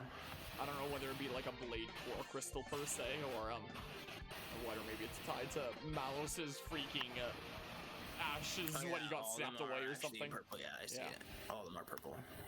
Maybe they got like the Aegis Malos's power after he got like Thanos snapped away after face planting in the first low orbit station. I don't know. Who knew that face planting was so deadly? What about Mio though? Yeah, that's the bluish pinkish kind of thing, Bob. Okay, she literally looks exactly like Nia, except with a different costume. So maybe she is actually a clone. Yeah, that's my prediction there. But if they're clones, that makes me wonder. What if the Queen,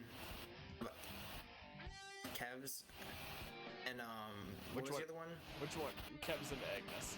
Which one is Agnes? Which again though?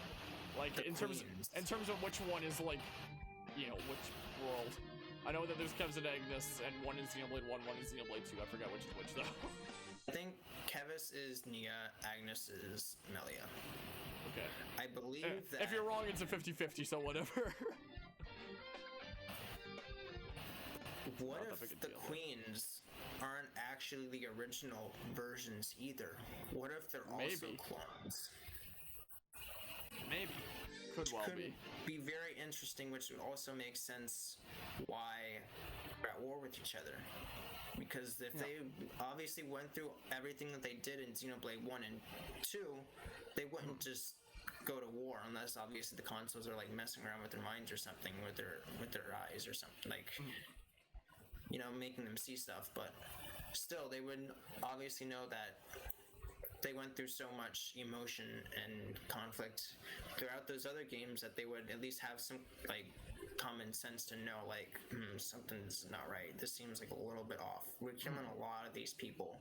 This doesn't seem to be right. Unless they're seeing them as like people that they knew or enemies from their previous games. Maybe, man. I also just noticed something going through the direct trailer here. So, in this shot here with like all the young kiddos that are getting ready for training and whatnot, something that I notice is, you know, all the generic ones on the sides have helmets on to, I guess, denote them as like generic NPC soldier dudos, and all the important ones have helmets off. So you have like Noah, then you have Lance, and then you have Uni, or however it's pronounced. But then you also have like this kiddo, and I realized like, wait, doesn't that kiddo look familiar? And I think this is the kiddo that has like the rubble dropped on him in like the shot of that one trailer.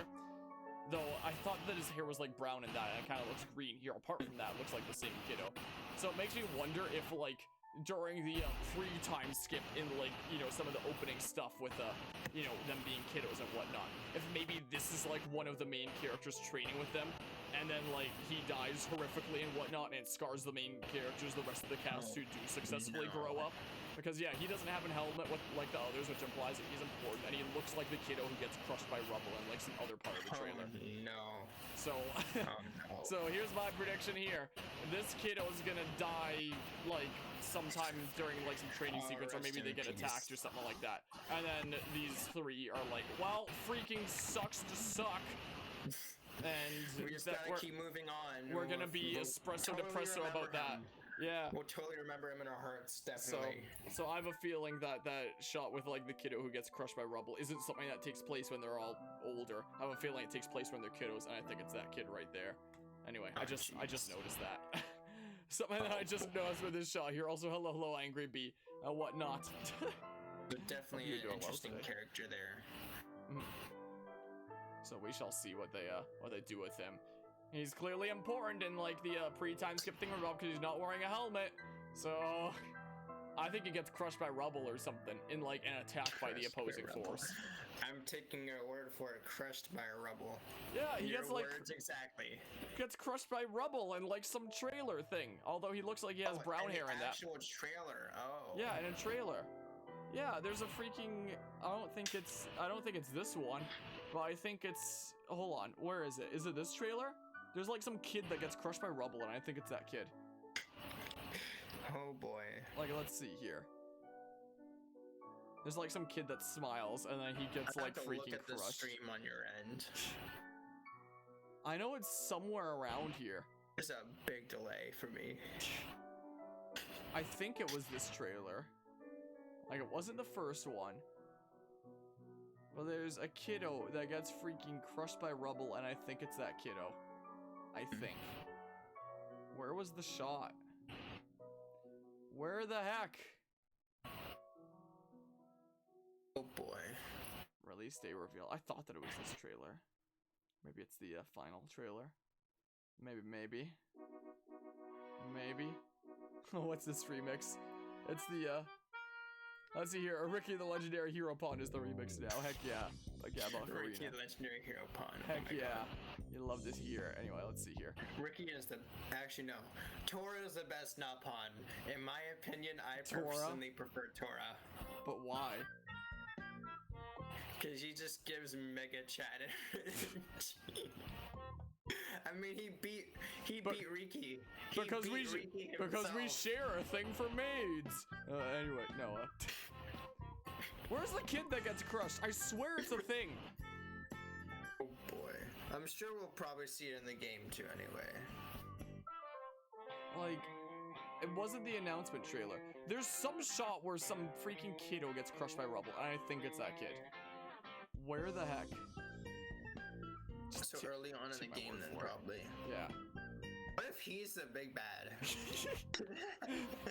It was me pulling the strings all along. I faked my death. Where is it? Hear me out.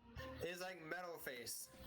That's his face. Where he died at the beginning of the game and then turns out he was actually Metal Face all along. I swear. If it's that kiddo. I know that there's a shot where some kiddo gets crushed by rubble, and I think it's that kid now. Gosh freaking darn it. Here's the question I have for you, though. Yeah. Do you think the big bads, like the real big bads, the real enemy, Xenoblade 3, yeah, if it really is the consoles, or do you think it's something of like a higher source, like maybe the Conduit?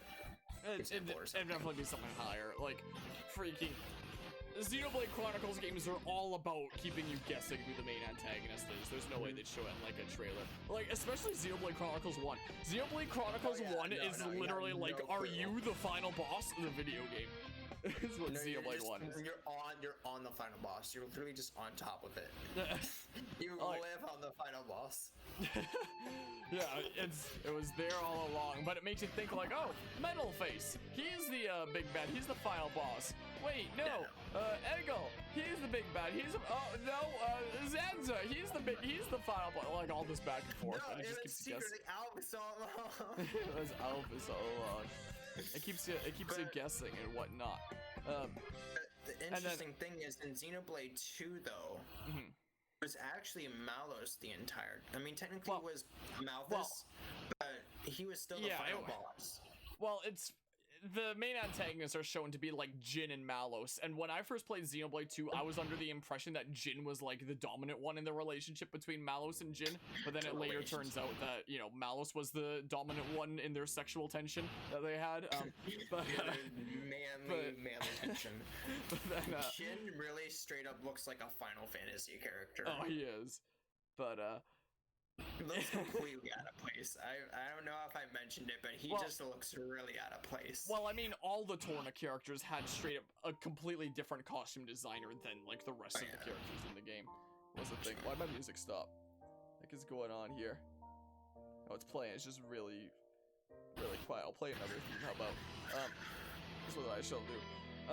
But yeah, in Xenoblade 2, it's you know, it's like, it keeps you guessing there a little bit, where it's like, is Jin the big bad, and Mal's the big bad, and Mal's does kind of stay the big bad, but, oh, here's the freaking shot! Yeah, his hair is greenish, it is that kid! I found it! It's for sure that kid. It is. It is him. Look, he gets crushed anyway. Hello, Nikki Walker. Will you enjoy this game? You haven't played the previous two, most likely. Oh, I see. You see it now? No, it's him. See it. It's him. No. Anyway. No, rest in peace. Yeah, the Xenoblade games are all like really good at like telling their own standalone stories, but they, you know, are at least more enjoyable having played like the previous ones. I appreciate the follow there, Nikki Waka. Like, in fact, they freaking literally pranked the whole fan base and interwebs with the release of Xenoblade 2. Like, when Xenoblade 2 was coming out, people were like, wait, why is it Xenoblade 2? Is it a sequel to the first one? And they were like, no, it has nothing to do with the first one. You see, we call it Xenoblade 2 because we just want to say that we're going back to like a storytelling approach similar to 1. So everyone was like, okay, the developer said it has no connection to Xenoblade 1, so I guess it doesn't have any connection to Xenoblade 1. And then you play Xenoblade 2 and it's like, pranked! It has connection to Xenoblade 1. Anyway, so, at the very, very end, though. Yeah, it's like, that game has 10 chapters, and it's only, like, for sure revealed as of, like, chapter 7 that there are connections, and then it, like, comes together in, like, chapter 10 of that game. But, like, the story's still fully enjoyable as its own standalone you can still plot. Play it by like, itself, yeah. Like, it's like playing Xenoblade 1 technically all over again, because even at the end of Xenoblade 1, it still had, like, those cutscenes as well. Mm-hmm. But yeah, they have a similar kind of ending. They take place in completely different universes, but they're connected, and they have, like, similar backstories behind them and whatnot, behind the universe's creations. And now Xenoblade Chronicles 3 seems to be, like, these two separate universes have, like, merged together, and, like, the two game sides are at war. But, like, you know, almost all the characters are still, like, new original characters, and judging by the way the last couple of games have gone, it'll probably still tell its own, like, completely standalone story that can be enjoyed on its own. It's just like the overarching lore reaches into like the other games. But yeah, this is that kid. Yeah, he gets crushed. So rest in peace. So yeah, I guess that freaking scene towards the beginning where they're like kid soldiers and whatnot. Since he's one that doesn't have a helmet, that means that he's important, unlike the generic ones. So I guess that means the heroes like befriend him, and they're like training together, all 4 of them, so they're like the 4 training buddies. But then this guy freaking dies in like a freak demolition accident or something, I don't know. They're technically kids in this cutscene. Yeah. And they're already at war. Yeah, so maybe there's like an attack on their base or something. Unless if they're in their pods as kids, maybe. No, that would be like... That would be like after coming out of those pods there. So they would probably be like, you know, on their first or second term, like in training there. Something like that is what it would be at that point. You know, since they're at like the training grounds and stuff. Maybe.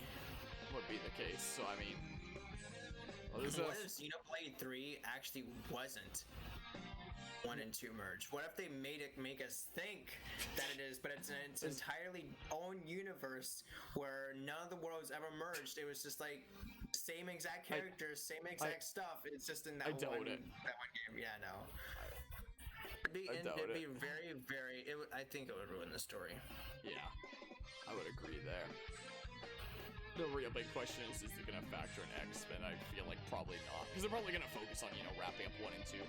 But I do hope that the day comes that they do wrap up X, you know, considering X has been on a cliffhanger for the past 7 years, you know. Let's hope that it's actually that it finishes up with Xenoblade 3 too. Well, yeah, I'm sure that this will be, like, conclusively finished and whatnot, considering, you know, the full number titles have always been, like, conclusively finished as standalone stories and whatnot for the most part. It's just X that's, like, the black sheep, you know. X is just the weird one in the mix there. Because, yeah, Xenoblade 1 and 2 is its own, like, okay, that's the story done, wow. Then Xenoblade 1 and 2 is like, oh, that's it, that's the story done. And now Xenoblade 1, 2, and 3 will be like, oh, that's it. That's the trilogy then. And X is just what the heck is going on with questions, yeah. But X just give us more questions, which is really, really suck. During post-game, you go to the planet Mira, just to make things more confusing. Yeah, look, so freaking in like the army here, so like I guess shortly after coming out of pods and being at like the training grounds and whatnot and starting their training, there's the 4 non-helmet important characters of like R3 and the kid that gets crushed by rubble. Kid that gets crushed, rip. Yeah, so yeah, spoilers, he dies shortly afterwards then. Yeah. So, I guess anybody who wanted that to be a surprise, well, you can piece it together from the trailers that happened, so it's, who cares? It's not really a spoiler if you can piece it together. Though, too, though, because I don't. Maybe. I can't imagine us playing the game like starting right off with them as kids. And Politico Stefan Xenoblade Definitive Edition and Xenoblade Chronicles 3 have the exact same critic score of 89 so far, huh? Guess we'll see what happens when Xenoblade 3 actually releases and such. I just had an interesting thought just now. So you know how we were just talking earlier about how one of the consoles is his name is N, which could also technically be a clone of Noah. Mayhap. Maybe that's where that name came from. If we were to take into account that Noah in the group is the strongest, because he's like obviously the main character. What if he's like not obviously like he's not the leader right now? It's someone else. But I had an interesting thought, like, what if down the line, since he's also like a clone of Noah, the main character, he has like that power to overthrow the leader in. I think that's what N's power is gonna be. N/Noah's power is gonna be. Yeah, and he becomes the true villain. And he becomes the queen. Anyway, So you're literally just fighting yourself. Maybe. And maybe that's what'll be what's going on with the consoles. Because the villains were the friends we made along the way. That's literally what it's gonna become, isn't it? It literally is. Oh my good gracious. Yeah, because really you are right. Like N and Noah are really similar, and it would play into like the cloning idea there. So like, you know, it would have things come together really well. Wow, things sound so different in my ears when I'm not hearing the weird static there. Oh no. Yeah, hopefully it's not too bad. It's not too bad, I suppose. But yeah, there's that. But yeah, so N and Noah are probably the same then, since they have like same kind of body figure, same hair, same sword, and whatnot, and then like the similarities with the name. And then the whole idea of like the cloning pods thingamabobs, and we can always grow more and yada yada. So maybe Noah's a special clone, and what with being a clone of that dudo, or maybe that dude is a clone of him, I don't know. And Mio's a special clone, being a clone of Nia and whatnot. Also a very similar name there. Like N and Noah, very similar names. Nia and Mio, very similar names. So maybe they're both like the 2 special clones in the mix. I don't know. Maybe. They're the 2 standard ones, because they're like the 2 main characters, so they're like the super special clones or something, I don't know. I just realized something too. If we were to take into account that like obviously if this is a new Xenoblade game, it would want to like take new ideas, and they want to like repeat the same old ideas. Wouldn't this also technically be a very similar plot to Xenoblade 1? If like all the people are dying and their life energy is like being absorbed in order for this bigger thing to like keep on living. Like if there's like clones, for example, and all the clones are like dying and they repeat the process over and over and over. I mean, I don't know if it was like a super big plot point of Xenoblade 1. Also, Shuck coming out with a raiding party here. I hope the Dead Space stream went well there, Shuck. I appreciate the raid. How are you doing? Hey. I'm here with that Guzman nerd, and we're discussing nerdy stuff. But I hope the stream went well. Yeah, the candy. Shuck, you should play Xenoblade. You should play that. And I appreciate the 29-month resub. This will be like one of the last few times we have this old sub alert. Yeah, that's a whole lot of months. We have counterattack from Xenoblade Chronicles 2, but in a couple days we'll change it to a new sub alert with the sound effect from Xenoblade Chronicles 3's equivalent theme. So enjoy the last little smidges of like the super outdated sub alert. I'm glad to hear that stream went pretty well. Glad to hear it there. Also play Xenoblade.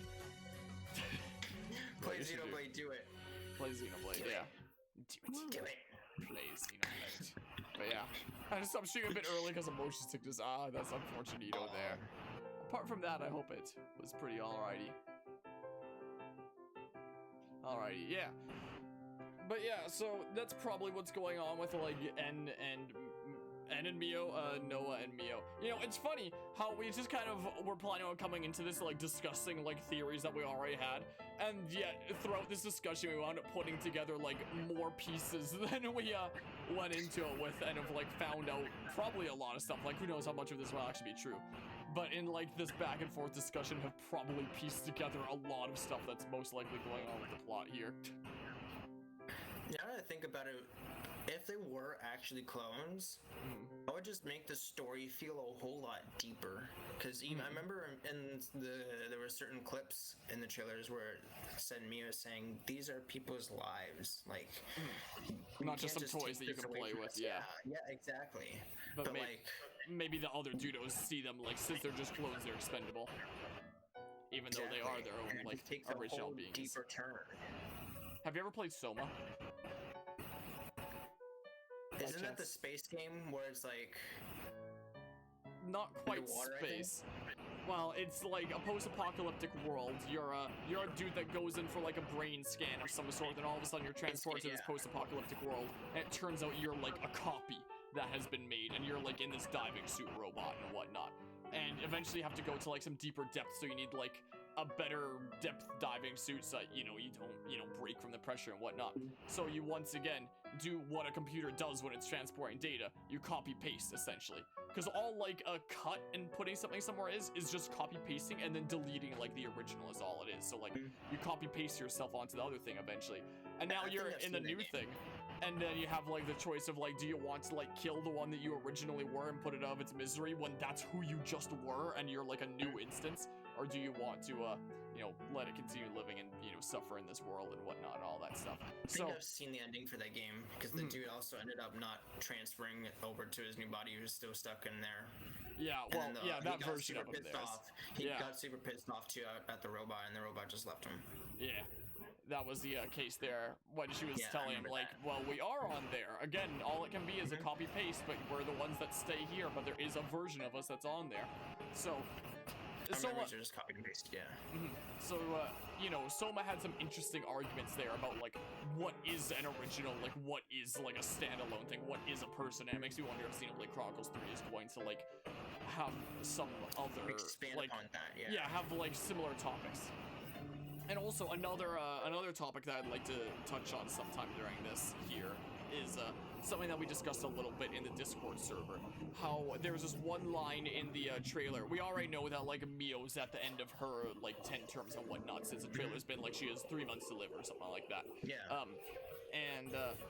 It makes me wonder, like, why would the terms be so short? Why not just have them, like, continue being soldiers for longer, and then they'll just die whenever they die and take their energy then, or something like that. Or yada yada, I don't know. And one of the other lines in the trailer was, like, Sena being like, oh, this should buy you some more time, and then Mio being like, stop it, I don't want your time, and that made me wonder if there's some way that you can, like, trade time off, or the reason why they want, you know, the 10-term thingamabob is because they get, like, more energy off of you based on, like, how much time you have left, or something like that. And there's, like, some kind of a transferal thing that you can do, like, kind of, like, give one another time there. In the Discord server, I use the example of the movie In Time. I don't know if you've ever seen it before. I have not. So in that, in this fictional world, all the people have, like, a timer on their arms at all times, and it's constantly ticking down. And the moment that timer reaches 0, you just die, like, on the spot. And rather than having currency as your money and whatnot, or just having money in general, time is your money. So maybe you need to go take the bus, so you pay the bus driver, like, 2 hours from your clock, adding it to the bus driver's clock, or something like that. Or maybe you want to go get, like, lunch or something like that, so you, like, pay an hour for lunch or something like that, and, you know, give it to the cashier there, and whatnot. So, in that world, I believe it's been a long time since I've seen it, but when I was reading the synopsis again, I believe it was saying that people stopped aging at, like, 25, and then, you know, how much time they have left is just based on, you know, when the timer on their arm essentially reaches 0. So if you're, like, a super rich, super wealthy person, you can, you know, in theory, live forever. And I think, and if I remember watching that movie, like, the main big bad, when you eventually, like, confront him and, like, see his vault, you see, like, his time stored away there, and it's like 1,000,000 years or something like that. And they're like, wow, he really is the man with 1,000,000 years or something like that, who's who's got all that time like stored away and such. So, you can transfer time to, like, other people and whatnot. Like, the main driving motivation for the main character is when, like, his mother dies because, like, she got stuck in a situation where she didn't have a lot of time on her, and, like, nobody was willing to, like, give her some time or anything like that. And he was, like, rushing over to her, and her time runs out, like, right before he gets there, so she dies, like, on the spot, like, right there. So that sets him out on his, like, journey of revenge or whatever the heck it is. But with the kind of concepts and ideas that were brought up by this movie of In Time, with, time essentially being, like, a currency that you can trade around and whatnot, it makes you wonder if, like, Xenoblade Chronicles 3 is using some similar concepts where you can, like, give others your remaining time or whatnot, like, you can transfer it in some way, and if maybe that's the reason why there's the 10-year terms, and the reason why they want this energy is because, like, the amount of time that you have left in your life is, like, some sort of energy that can be used in some sort of way, and that it can be, like, given between others if you know the way. What with Sena being like, this should give you some time, and Mio being like, no, I don't want your time, which implies that, Sena would be losing something by giving Mio her time, because why else would Mio be denying it? So it makes me wonder if this game is going to use, like, similar concepts to In Time, that film. Then what about Melia and Nia? Because obviously if they've lived for a very long time, wouldn't the console's main objective is just to kill them because they know how long they lived and they know how much power they can get from them? Well, we don't know what the console's main objective is, to be fair. Maybe they're working under those two or something. I don't know. Maybe they're probably a completely different faction. They're working over them, I'd say. Yeah, it could well be. But, yeah, I mean, Nia and Melia could have also been living for a super long time because, they're taking the time from all the soldiers and whatnot. Could well be the case there. So, I mean, we shall see. The biggest question I've also had too as well is what happens if they end up getting enough energy? Because I don't think we've seen that when they end up giving enough energy for their flame clocks. They have the Radon Festival. No, I don't know. Because I think we saw in a couple of cutscenes where it was like slowly filling up, even with like thousands and thousands of life of people dying and like all the energy going inside it. But we never actually seen what happens if it goes up. If it, like maybe when one becomes full, they release one more copy of Xenoblade Chronicles 3 Special Edition. Oh boy. That's probably what's going on. Maybe it has something to do with the Ouroboros itself too. Maybe. Because obviously the what's his face? Vantam, he had like the device thing, I think. And when he clicked like that, it does like the same effect in the eyes as the clock, where it like fills up in the circle around. So they probably are tied together in some way then. Yeah, what if it turns out every time you're using an Ouroboros, you're using like the energy of those who have fallen? I mean, that would hit deep. I mean, that would hit so deep. It might kind of play into the story a bit, considering both Noah and Mio are like off-seers that, play their flutes to like see people off and whatnot. So maybe you gain the power of those who've passed and whatnot, and use that. So we were talking earlier about how the Xenoblade Chronicles games are really good at using established ideas to do something completely different. Like, use the concepts that we're already familiar with and use them in a completely different way. In Xenoblade Chronicles 1, we saw the life energy of, the populace be used by the villain for nefarious purposes. So what if Xenoblade Chronicles 3 instead now takes the life energy of the populace to use it on behalf of the heroes? Because Xenoblade Chronicles games are really good at taking established ideas like that and things that we're familiar with from previous titles and using them to use it in a different way. So if it's not Zanza that's using life energy this time, it's us! Because, yeah, those clocks that, have the little tracker go all the way around in a circle, that is the same effect as what happens in the eyes of the characters when they're becoming an Ouroboros and whatnot, and it would play into, like, the off-seer kind of theme and whatnot. So, I mean, we shall see. Definitely does get me intrigued, though. Will be a good way to use established ideas in a completely different way. So, I mean, It's pretty much like the complete opposite reverse though. Rather than using it for him, he's using it for like other people. The Uno reverse card, but I guess the big bads will be wanting to use the energy for some sort of a thing as well anyway, but maybe we'd be using it too. So yeah, maybe it'll turn out like towards the end like we've been using the energy of fallen Dudos all along every time we activated a Ouroboros. Or maybe they become ether in the atmosphere and we're using that or something. Just use the ether or something. I don't know. No. Maybe. Interesting thing I also had in mind though is consoles. How do they gain so much power? Like when the worlds merged, obviously something had happened. Something had to like either already be there, or something just formed and just came completely overpowered both Melia and Nia to like control them. I assume it has something to do with like the fog beasts, and the fog beasts itself has something to do with the conduit. What with that theme of like the conduit's demise and whatnot.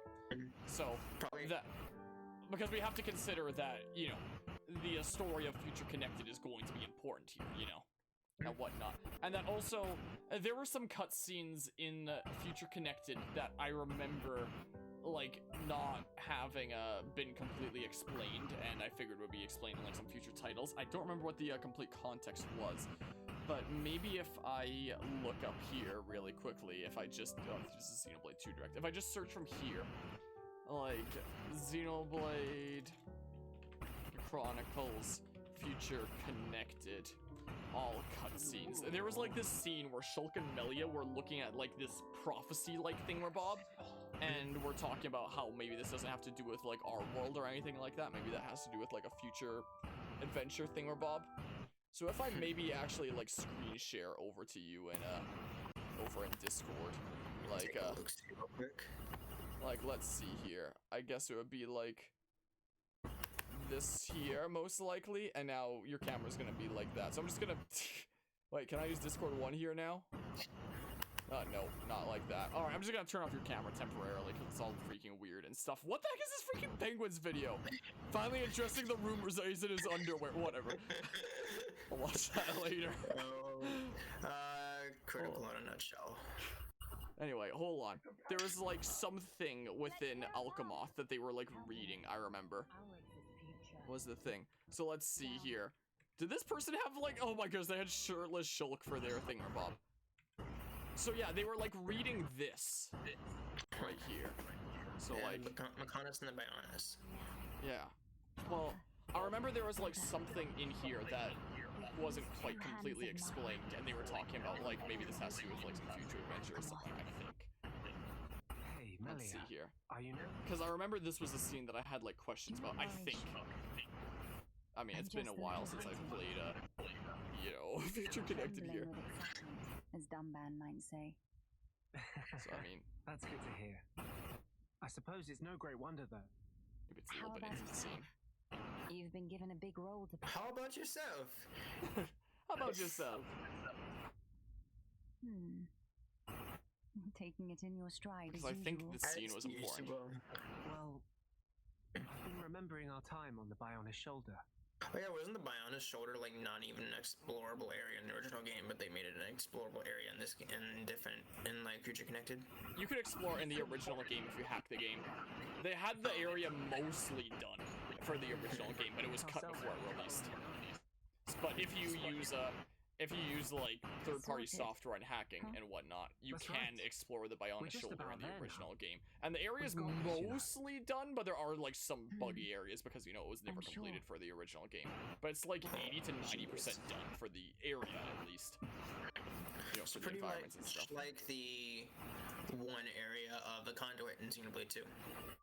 Yeah, where you can like get there through other means, but you can use that with in-game glitches.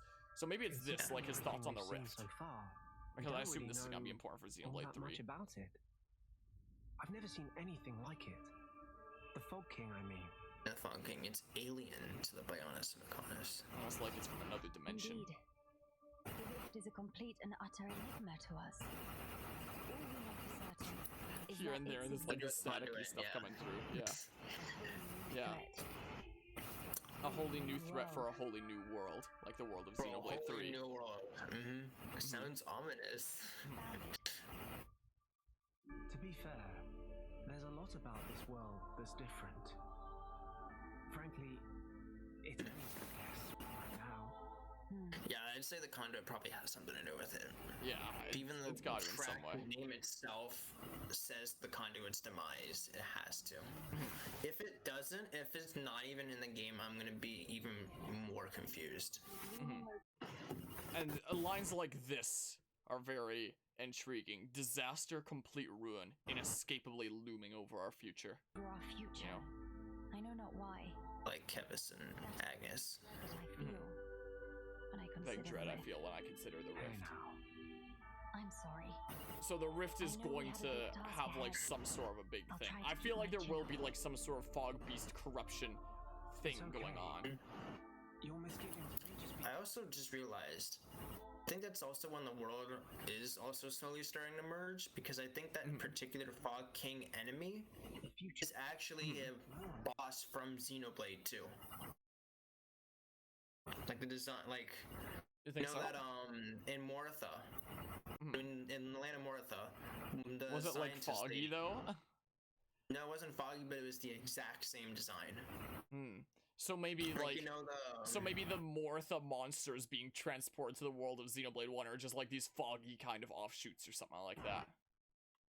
because Maybe. you know that particular boss fight in Mortha, the one where it The ends one up, that looks where like we it crawled find straight out of the end game of Xenoblade X. Yeah, that one. Exactly, the one where we find out that apparently the scientist, what's her name, ended up turning into that thing. That thing it has the same exact design as the fucking. I'll see if I can find an image of it real quick. Yeah, I think I remember there.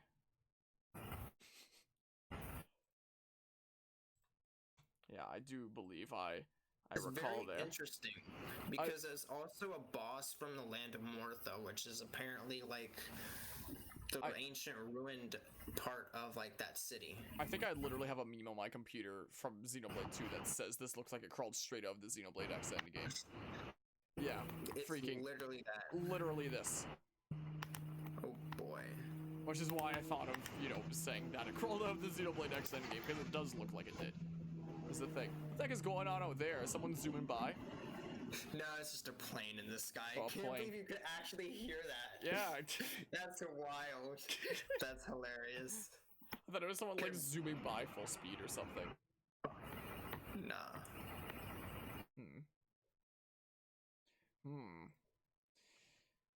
But yeah, so Melia had that dread in Future Connected and whatnot, saying like I sense like this ominous freaking stuff when it comes to the when I think of the Rift and whatnot, a whole new threat for a whole new world and all that stuff. Like she knows. Or like I have like this coming dread for our future and whatnot, and that's gonna play out in Future Connected in some sort of way. In Future Connected, in Xenoblade 3, I meant to say. That's what I wanted to say there. This direct is being a little weird for me now because I played through it so many times, I guess. This is the thing. I've just had it playing here. So yeah. Let's see. Yep, it's the exact same model. Yeah, so I guess that is... Maybe that was like the premonition of the worlds coming together in that way without us realizing it. And maybe now we know from Future Connected that, the convergence of worlds results in this corruption. In some way. Or maybe it's trying to merge the worlds back together. Like when Klaus or Zanza originally made the world, right? When he first used the conduit, it split into different worlds, right? But what if it was just 2 or 3 different worlds, like 1, X, and 2? X is a maybe, but yeah. But now it's like trying to merge them back together. Maybe. Could well be. Okay, the background, the noise is like gradually changed over time. Oh no, what turned into now. It still sounds like a fan, but like not as healthy. Like it's like a little bit irregular in its rotation. Sort of sounds almost like. I'm so sorry. If there was anything I could do to prevent that from happening, I would. I mean, I tried earlier with like changing my input-output, but I think Mortis said something along the lines of it like, oh wait, no, that's right. He said he turned his volume up to 100% and it was good. Yeah, I turned my microphone volume like way down and turned yours up to the max so that we're like close to equal-ish at least. So there's that. So about halfway through this like podcast discussion, anybody watching would have had to like double their volume basically. Yeah, just to actually hear me. Whoops, so well. Oopsie doopsie. The interesting thing I find out. You can finish. I was just about to say, like, I could fix that in editing if I actually downloaded this stream to my computer and then, like, rendered it. But if I did that, I wouldn't be able to get this out, like, before Xenoblade 3 comes out. No, you have to, like, get every single clip of me talking just to, like, raise the volume up. Yeah, no. Well, no, it probably wouldn't take that much effort, but, you know, it would take a while to render, at least. Take a while. So it'd probably go up the same day Xenoblade 3 comes out. I'd rather it be up, like, the day before Xenoblade 3 comes out, tomorrow being Thursday, you know? Makes sense. So we can talk theories and say, hey, this is before Xenoblade 3, and we made these theories. Yeah. Let's see how it comes out after the game is released. And by looking at the trailer here or the direct multiple times, was able to pick things out, like this kid getting freaking crushed while he's still a kid there. Like he's clearly important because he doesn't have a helmet. Yeah, he gets smooshed. Is the thing. Yeah, I never noticed that watching this through, like, before, because it's only when you watch it through multiple times like this that you suddenly notice things like that. Yeah, he gets a bit single detail. Yep. I wonder if anybody else on the interwebs has called out that that kid gets smooshed. I don't know. I don't really stay up to date with like Xenoblade theories and whatnot. I just like theorizing like to myself and with friendos. I don't really tune into other people's theories and whatnot. I'm gonna be honest. No, there is one other person I usually do tune into every now and then. It's not often, but what's his name? Luxon, yeah. He's not the only one. Sometimes I wonder if like, you know, I'm still like a small content creator and whatnot, but I'm like a large small content creator, and sometimes I wonder if I should reach out to like other content creators who are interested in that kind of thing and be like, hey, wanna do a thing? Anyway. Have a discussion. Yeah. I think it'd be pretty cool. Yeah. I mean, this one was just like a super casual thing. I was just like, you know, there's a lot of thoughts that I have on Xenoblade 3, so I want to like get them out there and whatnot on the record and whatnot before this comes out. So if I was right about anything, I can draw a reference to that and be like, hey, I was right and whatnot. So I just asked you like, hey, want to do a thing with me? So just making me like, hey, we were right about this and that. Yeah. And by discussing things over the past couple hours, we were able to like, you know, I mean, all this can be completely wrong, but it seems very likely for a lot of the things, like the situation with cloning, for example. So I feel like throughout the past couple hours of discussing, I feel like we were able to piece together a lot of things here, you know, and now have like a pretty good idea of the way that this is gonna be going and whatnot. Yeah, because I feel like the events in Xenoblade 3 start way after. Also, my goodness, the individual details on like the notches of his zipper on his jacket, like my goodness, MonolithSoft is such a master of using the hardware to its max potential. And the details. And then there's Pokemon. Very spicy. Anyway. Oh no, we don't talk about that. Yeah, that's a topic of discussion for a different day, maybe, I don't know, or just not discussed. But yeah, I'm very much looking forward to this game.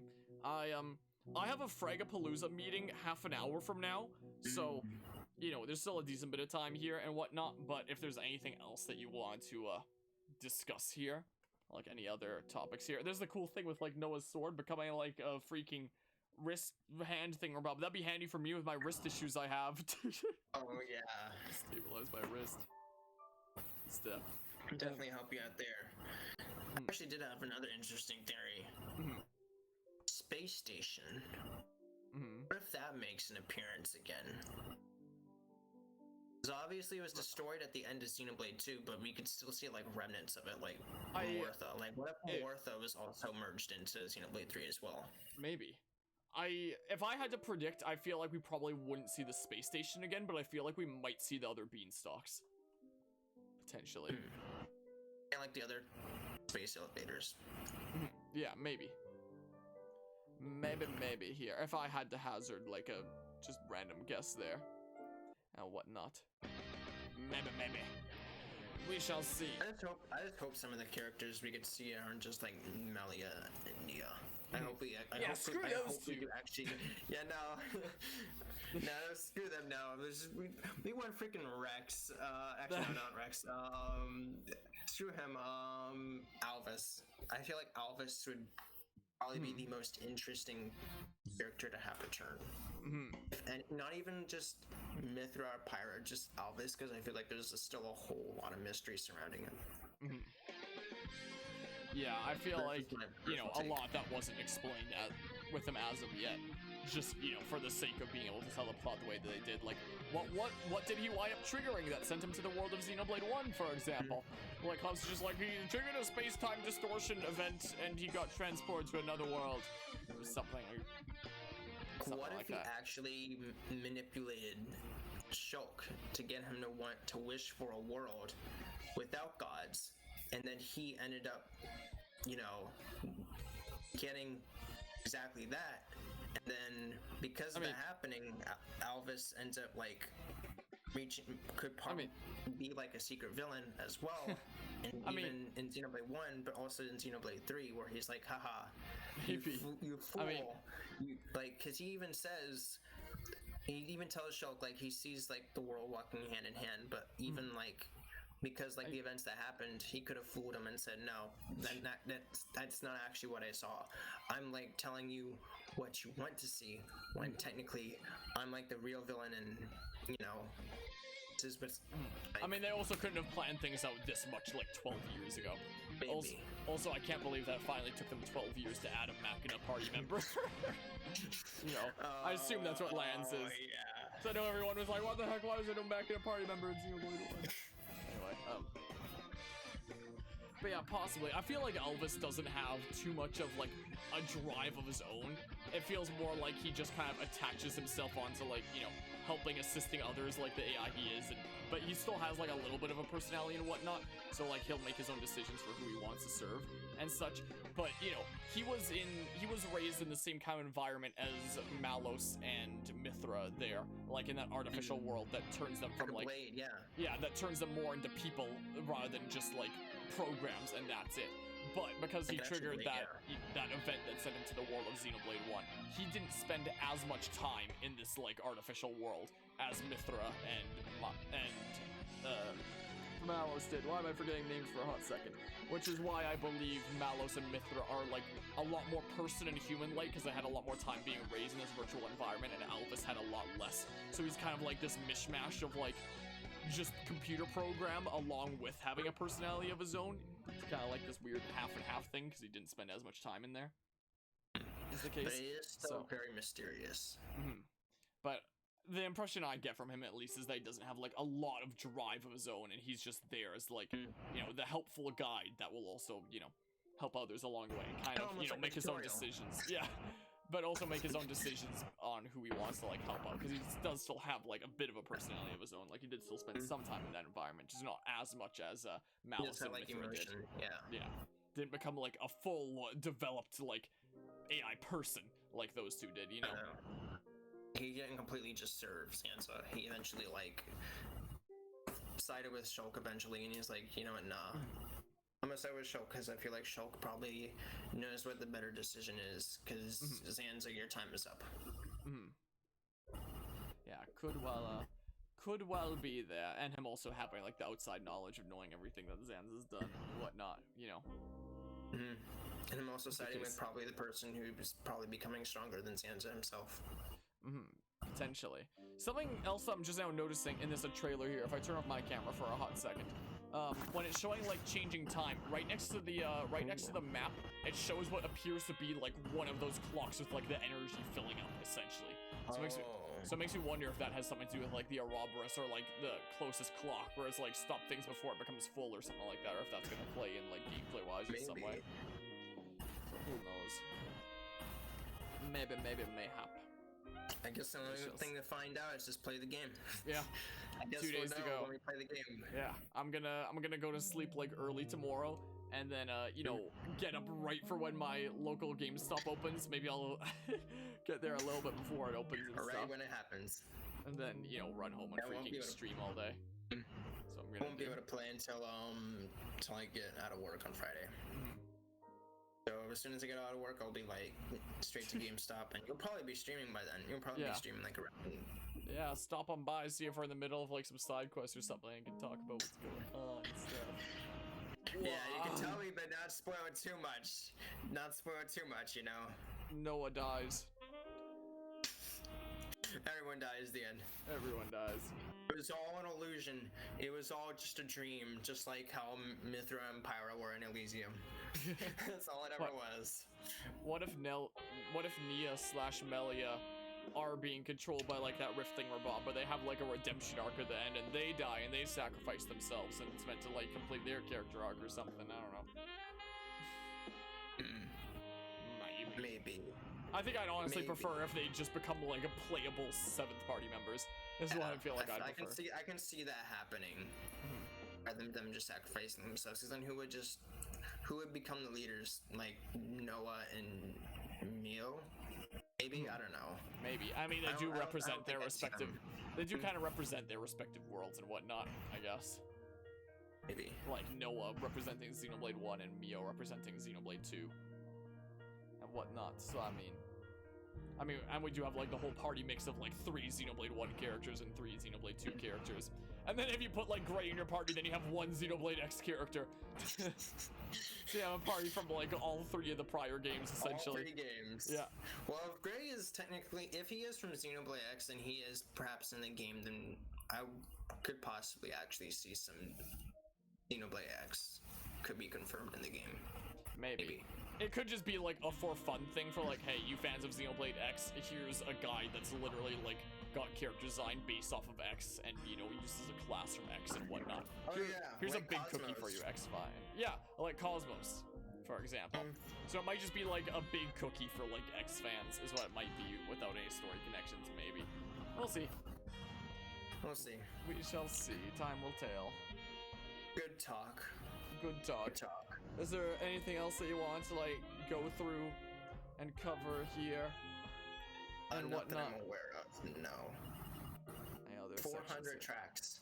400 tracks. I'm excited. I don't know if there's gonna be 400 tracks. Most of those are probably the reason why. Maybe there is 400, and it might just be like sound effects and whatnot that makes up a lot of Yeah, those. it could be alternatives because they're like different alternatives for You Will Know Our Name's finale. No, well, it's even if there's like alternatives, even if there's like 2 versions of each theme, it would still be like 200 like themes there. I very highly doubt that. That probably includes like sound effects. Yeah, because Xenoblade 2 has like 100 tracks or something. That's it. Yeah, it probably includes the sound effects, I would imagine. Or like some sort of sound design thingamabobs. I would imagine. So yeah, there's that. So yeah, that's pretty much it for me. Yeah, I think hopefully I don't remember anything like right after this where it's like, oh crap, really want to talk about that. I know, the biggest thing I probably am interested to see take place is the Conduit. I really feel like the Conduit, Alvis and the Conduit are the 2 biggest things I'm like really looking forward to seeing how things go. Yeah, see how it goes there. Do you have any thoughts about who the heck freaking Origami Kid could be representing here? Because like for the Xenoblade 1, because maybe, because for the Xenoblade 1 side, we have a Hums, a Hyantia, and a Machina. And then Xenoblade 2 side, we have a Flesh Eater, a Blade, and then, I don't know, maybe he's just meant to be like the normal person of Xenoblade 2 then. Maybe he's just meant to be the race that Rex was from. He was that Leftharian Archipelagan or whatever the heck. No, it was Tornin. Oh yeah. He was a descendant of Adam, and Adam was like a Torna. Hold on, I'm gonna search it real quick. What race? Adam from Is Origami Kid. Something like that. Because yeah, maybe he's just meant to be like the normal person equivalent for the Xenoblade 2 side. Because yeah, then we would have on Xenoblade 2 side person, Blade, Flesh Eater. Would be the case. So it also makes me wonder if, like, Senna canonically is gonna have, like, the ultra self-regeneration abilities and whatnot, like a Blade would. But what's going on with that? And what kind of connection she shares with Bridget. Or something like that. Maybe Bridget wound up becoming a Titan like Blades eventually do, and Senna was one of the resultant Blades from that? I don't know. That's right, I forgot Blades become Titans. What if Pyra and Mithra become Titans? Oh no. I'm pretty sure the I'm pretty sure the Aegises don't. Oh. Because, you know, they're the freaking Trinity processor that are meant to oversee the conduit. So, I'm fairly certain they would become Titans and, like, you know, reproduce there. There's just meant to be the three of them that oversee the Trinity processor as AI. Because they weren't designed to be like that. It was just, you know, freaking Klaus after the new world was created that he, you know, wanted to create a new cycle of life and was feeling horny and decided to make the freaking sexy blades that he did as like a new cycle of life. You know, was the thing. Alvis is hot. Alvis is hot. I have to admit. Alvis and Malos. Who would you say is the hottest Aegis? I'd say Malos. That's a tough, yeah, indeed. Indeed. I mean, like I'm straight, but let's be very, very hot. Yeah. I'm straight, but let's be real. Like that's just facts. Let's face it. Anyway. Indeed. I was gonna say something. I was gonna didn't technically Pyra and Mithra also merge their life force with Rex in a way, so like whatever pain Rex feels they feel, so if Rex were to die, wouldn't they technically die too as well? That was true during the course of the story, but then they gave Rex like their full core crystal so that he could exist like standalone without them, and then, you know, she sacrificed herself and whatnot, and then Klaus is like, well, I'm gonna let you freaking come back and whatnot. It'll be like my last gift to you or something or other. So I'm fairly certain they exist without shared pain and without shared life at the end of Xenoblade Chronicles 2 because of that. Because so we could technically see them in Xenoblade 3 then, perhaps. Yes, for Pyra and Mithra maybe. Probably not Rex. Older, maybe. Yeah, probably maybe. Rex. Probably not Rex there. Rex is probably dust. Rex. Yeah. You know, most likely. Yeah, other than that, I think that's pretty much it. Looking at the thing about with the Ouroboros there, it's intriguing how the freaking console and their Ouroboros always have the infinity symbol. So it makes me wonder if, like, you with your Ouroboros need, like, a finite amount of energy to, like, feel it, especially considering you can only do, like, Ouroboros for, like, X period of time. But for whatever reason, like, the console are powerful enough that they have, like, infinite Ouroboros energy. And that's the infinity symbol. I don't know. I just realized something. What if they're actually gaining the energy to create more clones? Maybe that's what they're feeling. But you'd think that, you know, you'd have to, like, lose some energy along the way. Because, like, you know, if you have, like, a circuit of electricity, for example, and it just loops into itself, that's not going to be able to go forever because you'll always, like, lose some of that energy as heat, is a thing, for example. So if you're, I mean, maybe they're just trying to get, like, the other side soldiers or something like that for energy. So it's, like, a finite system on both sides, but by getting soldiers from, like, the other side for energy for your own, like, you can make your numbers greater than your enemies. I don't know. But if it was just using your own soldiers, like, purely in a recycled system, there's no way that it could be 100% efficient. I mean, I don't know how close Xenoblade Chronicles would stick to, like, you know, real-world energy logic, but you wouldn't think so, you know? It's Xenoblade, so who knows? Who knows? Kind of rules it'll operate on. Could also confirm with, like, the infinity sign, like, they could create an infinite amount of clones of themselves to keep themselves going for, like, forever, maybe. Maybe. Yeah, maybe the console are clones of the main characters here, or clones of other Xenoblade characters, and maybe that's why they're masked, and it's all a big secret. They're gonna take off. Big secret, yeah. Take off. I feel like I feel like they're clones. Imagine one of the console takes off their mask and it's like your true foe, the Zekinator. Anyway, the Zekinator stands before you. It's actually him. No. Imagine. No, I mean, Zeke would have an extended lifespan as well, right? Because he's a blade eater. Yeah, he's a blade eater. So he'd probably have an extended life. Just wait. Imagine. Probably crazy be that'd still be. alive too. Probably like a little bit older than Nia though. Maybe. In terms of like physical, like appearance. Like, who knows how long this is after Xenoblade 1 and 2. We know that it's at least within the lifespan of a High-Entia's life, unless there's, like, some tomfuckery going around for, like, passing around time and whatnot, as is implied to be going on. Yeah, if you're... I don't know if it's on Netflix or anything like that, but freaking, if you're intrigued, just look up, like, In Time, and, you know, maybe that might have, like, some very similar concepts for, what we might see in Xenoblade 3, potentially. Who knows? Maybe it won't be, but the trailers seem to imply that it might be. But yeah. Yeah, I've got this, take a look at that in between then. I've got this frag meeting in 20 minutes here. I think that we've gone through all the things that we wanted to go through. Everything, yeah. Yeah, we've been doing this for like over 2.5 hours now. Is the case. Wow, 2.5 hours. Well, we definitely got a lot of stuff. Oh yeah, we covered a whole lot of ground. Yeah. And probably figured out a lot of things about this story that probably, you know, weren't meant to be, you know, known before the game comes out, most likely. Like, the situation, like, is probably going on with cloning. We spoiled the whole story already without even knowing. we've probably figured out, like, the first half. Maybe, I don't know. Probably. I don't know. It's probably a lot of stuff Only that we one way don't to know. find out. We'll find out. And then we'll be able to refer to this and be like, wow, aren't we so smart? We remember this moment? Yeah, big brain moment. Remember this. The whole reason for doing this is to refer back to it and be like, wow, look at that. Look how much was right. We're cool. We're awesome. I guess looking We're the at cool kids. I guess looking at this here, the final thing to potentially discuss there. How do you feel about the expansion pass, and how do you feel about like the Shulk amiibo thingamabob locking the Monado skin behind the Shulk amiibo, for example? Also, I appreciate the 4-month streak, 11-month resub there, Jake Frost. I very much appreciate it. But yeah, how are you feeling about the expansion pass and the situation with the Shulk amiibo? Knowing I'd probably get it. I mean, I'm not really too much a fan of expansion passes unless it has like a ton of content, but I mean, like, with regards to Xenoblade 2's expansion pass for, like, comparison, if you wound up getting that, how do you feel about this coming up? Because personally, I feel like... Can you believe it's and been there's long? text to speech. Boy, does time Because fly. personally, I feel like Xenoblade Chronicles 2's expansion pass was, like, one of, if not the most worthwhile expansion pass that I'd ever played in a video game. Which makes me really excited for the Xenoblade Chronicles 3-1.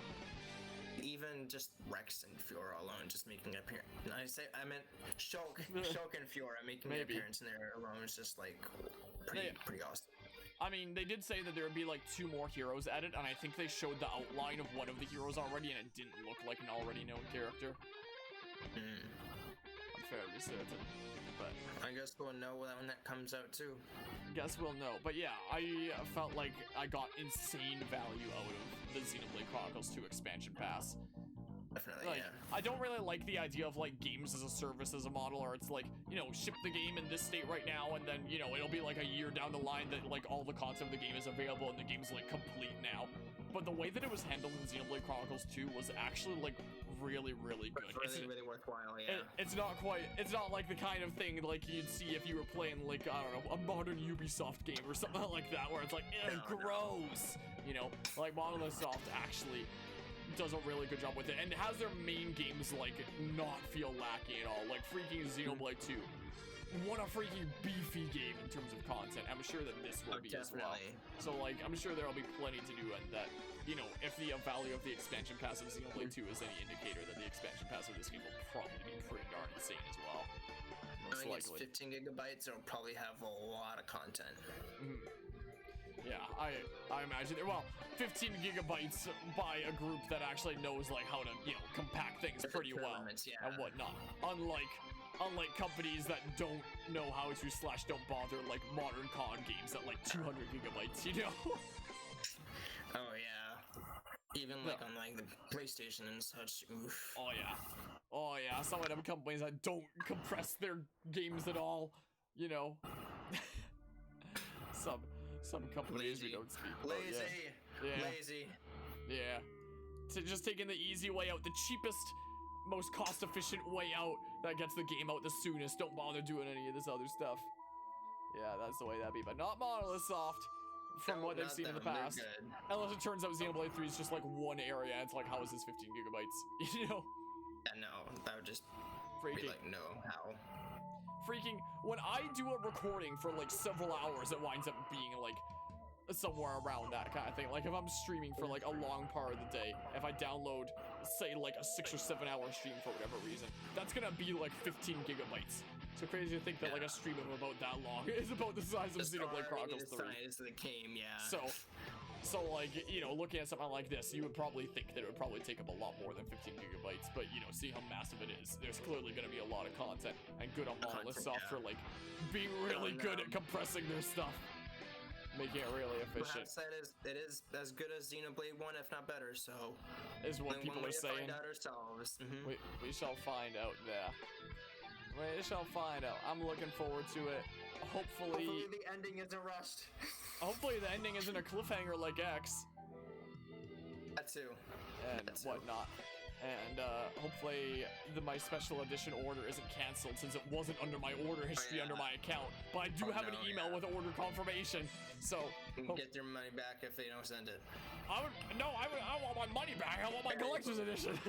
Get your collector's edition, yeah. I have the collector's edition for Definitive and Xenoblade 2. I need the trilogy, then I can have them all like the lined trilogy, up next to all each other. three, the collection. I need really the collector's collection. Yeah, the collector's collection. I don't have the special edition for like Xenoblade X, and that'd probably be like stupidly expensive nowadays. But yeah, no. I don't know if I'll ever pick that up. Maybe the day will come. I don't know. We shall see. But yeah, I think we've covered all the ground and whatnot. Definitely. So with that, I guess we're both looking forward to Xenoblade 3 here. Definitely gonna be a very, very interesting experience. I'm very, very hyped for it. Same here. We can always come back and make fun of ourselves if we are for like right or wrong. Maybe we should have like a post-game discussion, something like that. After we both beaten the game, discuss it after that. Another stream like this. A follow-up after we both beaten the game. Yeah, could potentially do something like that. Awesome. Yeah, we can talk about potentially doing something like that. We shall see. We shall see. Until then, wait, what? Have a good. Wait, you good? I just got an email. Freaking phone. Stupid Face ID. Work, please. Let's see here. Nintendo, your package has been shipped. Track your package. Hey, wait. Perfect timing. Xenoblade Chronicles 3 Special Edition. Wait, track your package, and it gives me a link. Wait, hold on here. Hold on. Tracker. Let's see here. Track a shipment. It's pure later, apparently. Shipping label created. Apparently, it's currently in Vancouver, BC. Vancouver. Shipment date. So it's gonna ship out on like Thursday, the 28th of July. So you're probably gonna get it like the day it releases. It's not gonna come over in like one day, I don't think. Like, it's not gonna come from Vancouver over to the province here, but apparently it's gonna be shipped out like tomorrow. It doesn't have like an estimate on so last updated Wednesday, July 27th, so yeah, that's today. Shipping label created, so they just made it. Estimated weight 0.16 pounds, apparently. Yeah, it doesn't have like a the freaking estimate on when it's gonna arrive, because I guess, you know, it's not shipped out yet is the thing. But apparently you're shipping it out tomorrow is the thing. Tomorrow. You can still get the game the day it releases and play that. Oh Definitely. I'm not gonna. That's what I did with Xenoblade Definitive as well. I got 2 copies of that as well because I was waiting for, you know, a while for my collector's edition to arrive, and I wanted to play it like right when it came out. So I just went and bought like a normal copy. So I have a pre-order. With their eyes, yeah. Yeah. So I have a pre-order at GameStop and whatnot. So I'm gonna go pick that up like right when it opens and stream it all day on Friday. Is what I'm gonna do. And whatnot, which y'all nerds should totally tune into if you're around on release day. Anyway, freaking plug myself there and whatnot. But yeah, and then I'll get the collector's edition here later, and then I have like an IOU on Mortis for getting my standard copy later, considering Mortis won the last charity stream like giveaway thingamabob is the thing. So yeah, that's the plan. So appreciate it. I would definitely appreciate it. So I'm getting 2 copies, and you know, one of them is getting given away whenever I receive that collector's edition. Will be whenever that is. Depends on how long it takes. is the plan. Unboxing too. Oh yeah, I'll definitely do an unboxing thing, Bob. I've done that for the I did that for Xenoblade 1. I didn't do that for Xenoblade 2 because Xenoblade 2 was before I was a content creator, but I still have all the Xenoblade 2 stuff here. Makes me wonder if I should put it all back in the box, then we can do an unboxing of that one, then I'll have the whole trilogy unboxed. Anyway. One video. One video. Totally, definitely not opened it for the first time. Put them all back in the boxes again. Stuff.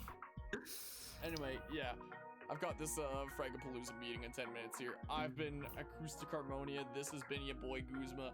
You can find him you can find his channel in the description below, even though it has nothing to do with Xenoblade Chronicles stuff, unless you decide to make like a Xenoblade Chronicles mashup in the future or something. I did. I made a You Will Know Our Names mashup way back then, but it's like almost did. I can share you the link if you want, but sure. Well, maybe Xenoblade Chronicles. Maybe with a Xenoblade Chronicles 3 having, you know, remixes of some themes from Xenoblade 1 and 2. Maybe it'll be the thing that hits you with like the pang of inspiration to do some like Xenoblade 3 mashups with Xenoblade 1 and 2. Maybe. I think it could be fun. I'll think about it. We shall see. We'll see how things play out. Your event. Okay, it's not an event, it's a meeting where we're gonna where we're gonna discuss like a bunch of things, like if we want to use this platform that was gonna sponsor us as the platform after all, because things have gotten like kind of weird about it and stuff. So that's a topic of discussion I have to bring to this coming meeting and whatnot, but we're talking about like upcoming Fragapalooza. And this upcoming Fragapalooza from August 4th to 7th, I'm probably gonna be streaming a decent bit of Xenoblade Chronicles during that if I have time. We shall see. Might also be streaming the SpongeBob movie game with an old friend of mine. Oh, SpongeBob movie, heck yeah. There was 3 different SpongeBob movie games, fun fact. So we'll see if we get through all of them. Anyway, First, they all came out at the same time. Oh, interesting. Because one released on consoles as like the same engine as Battle for Bikini Bottom, so it was like a platformer based on the SpongeBob movie. Then there was a point-and-click adventure game on PC. And then there was a 2D platformer on the Game Boy Advance. So there was 3 different SpongeBob movie games. The Game Boy Advance, then yeah. Okay, yeah, that's the one that neither of us played. He played the GameCube platformer. I played the point-and-click PC adventure game, and I have them both at the ready. And I have the Game Boy Advance one at the ready as well, in case we decide to do that. Anyway, that's neither here nor there. We'll do. Have fun at your meeting. I'll have fun at the meeting. I appreciate you coming on for this discussion. No problem. Thank you for inviting me. No problemo there. It was a good time. We covered a lot of ground. I feel like we're both a lot more familiar with what to expect from Xenoblade Chronicles 3 now. And yeah, so we shall see what comes of it. So until next time. Until then. Goodbye. Goodbye. Bye. We'll see you until we got. We shall see what happens here. Time will tell.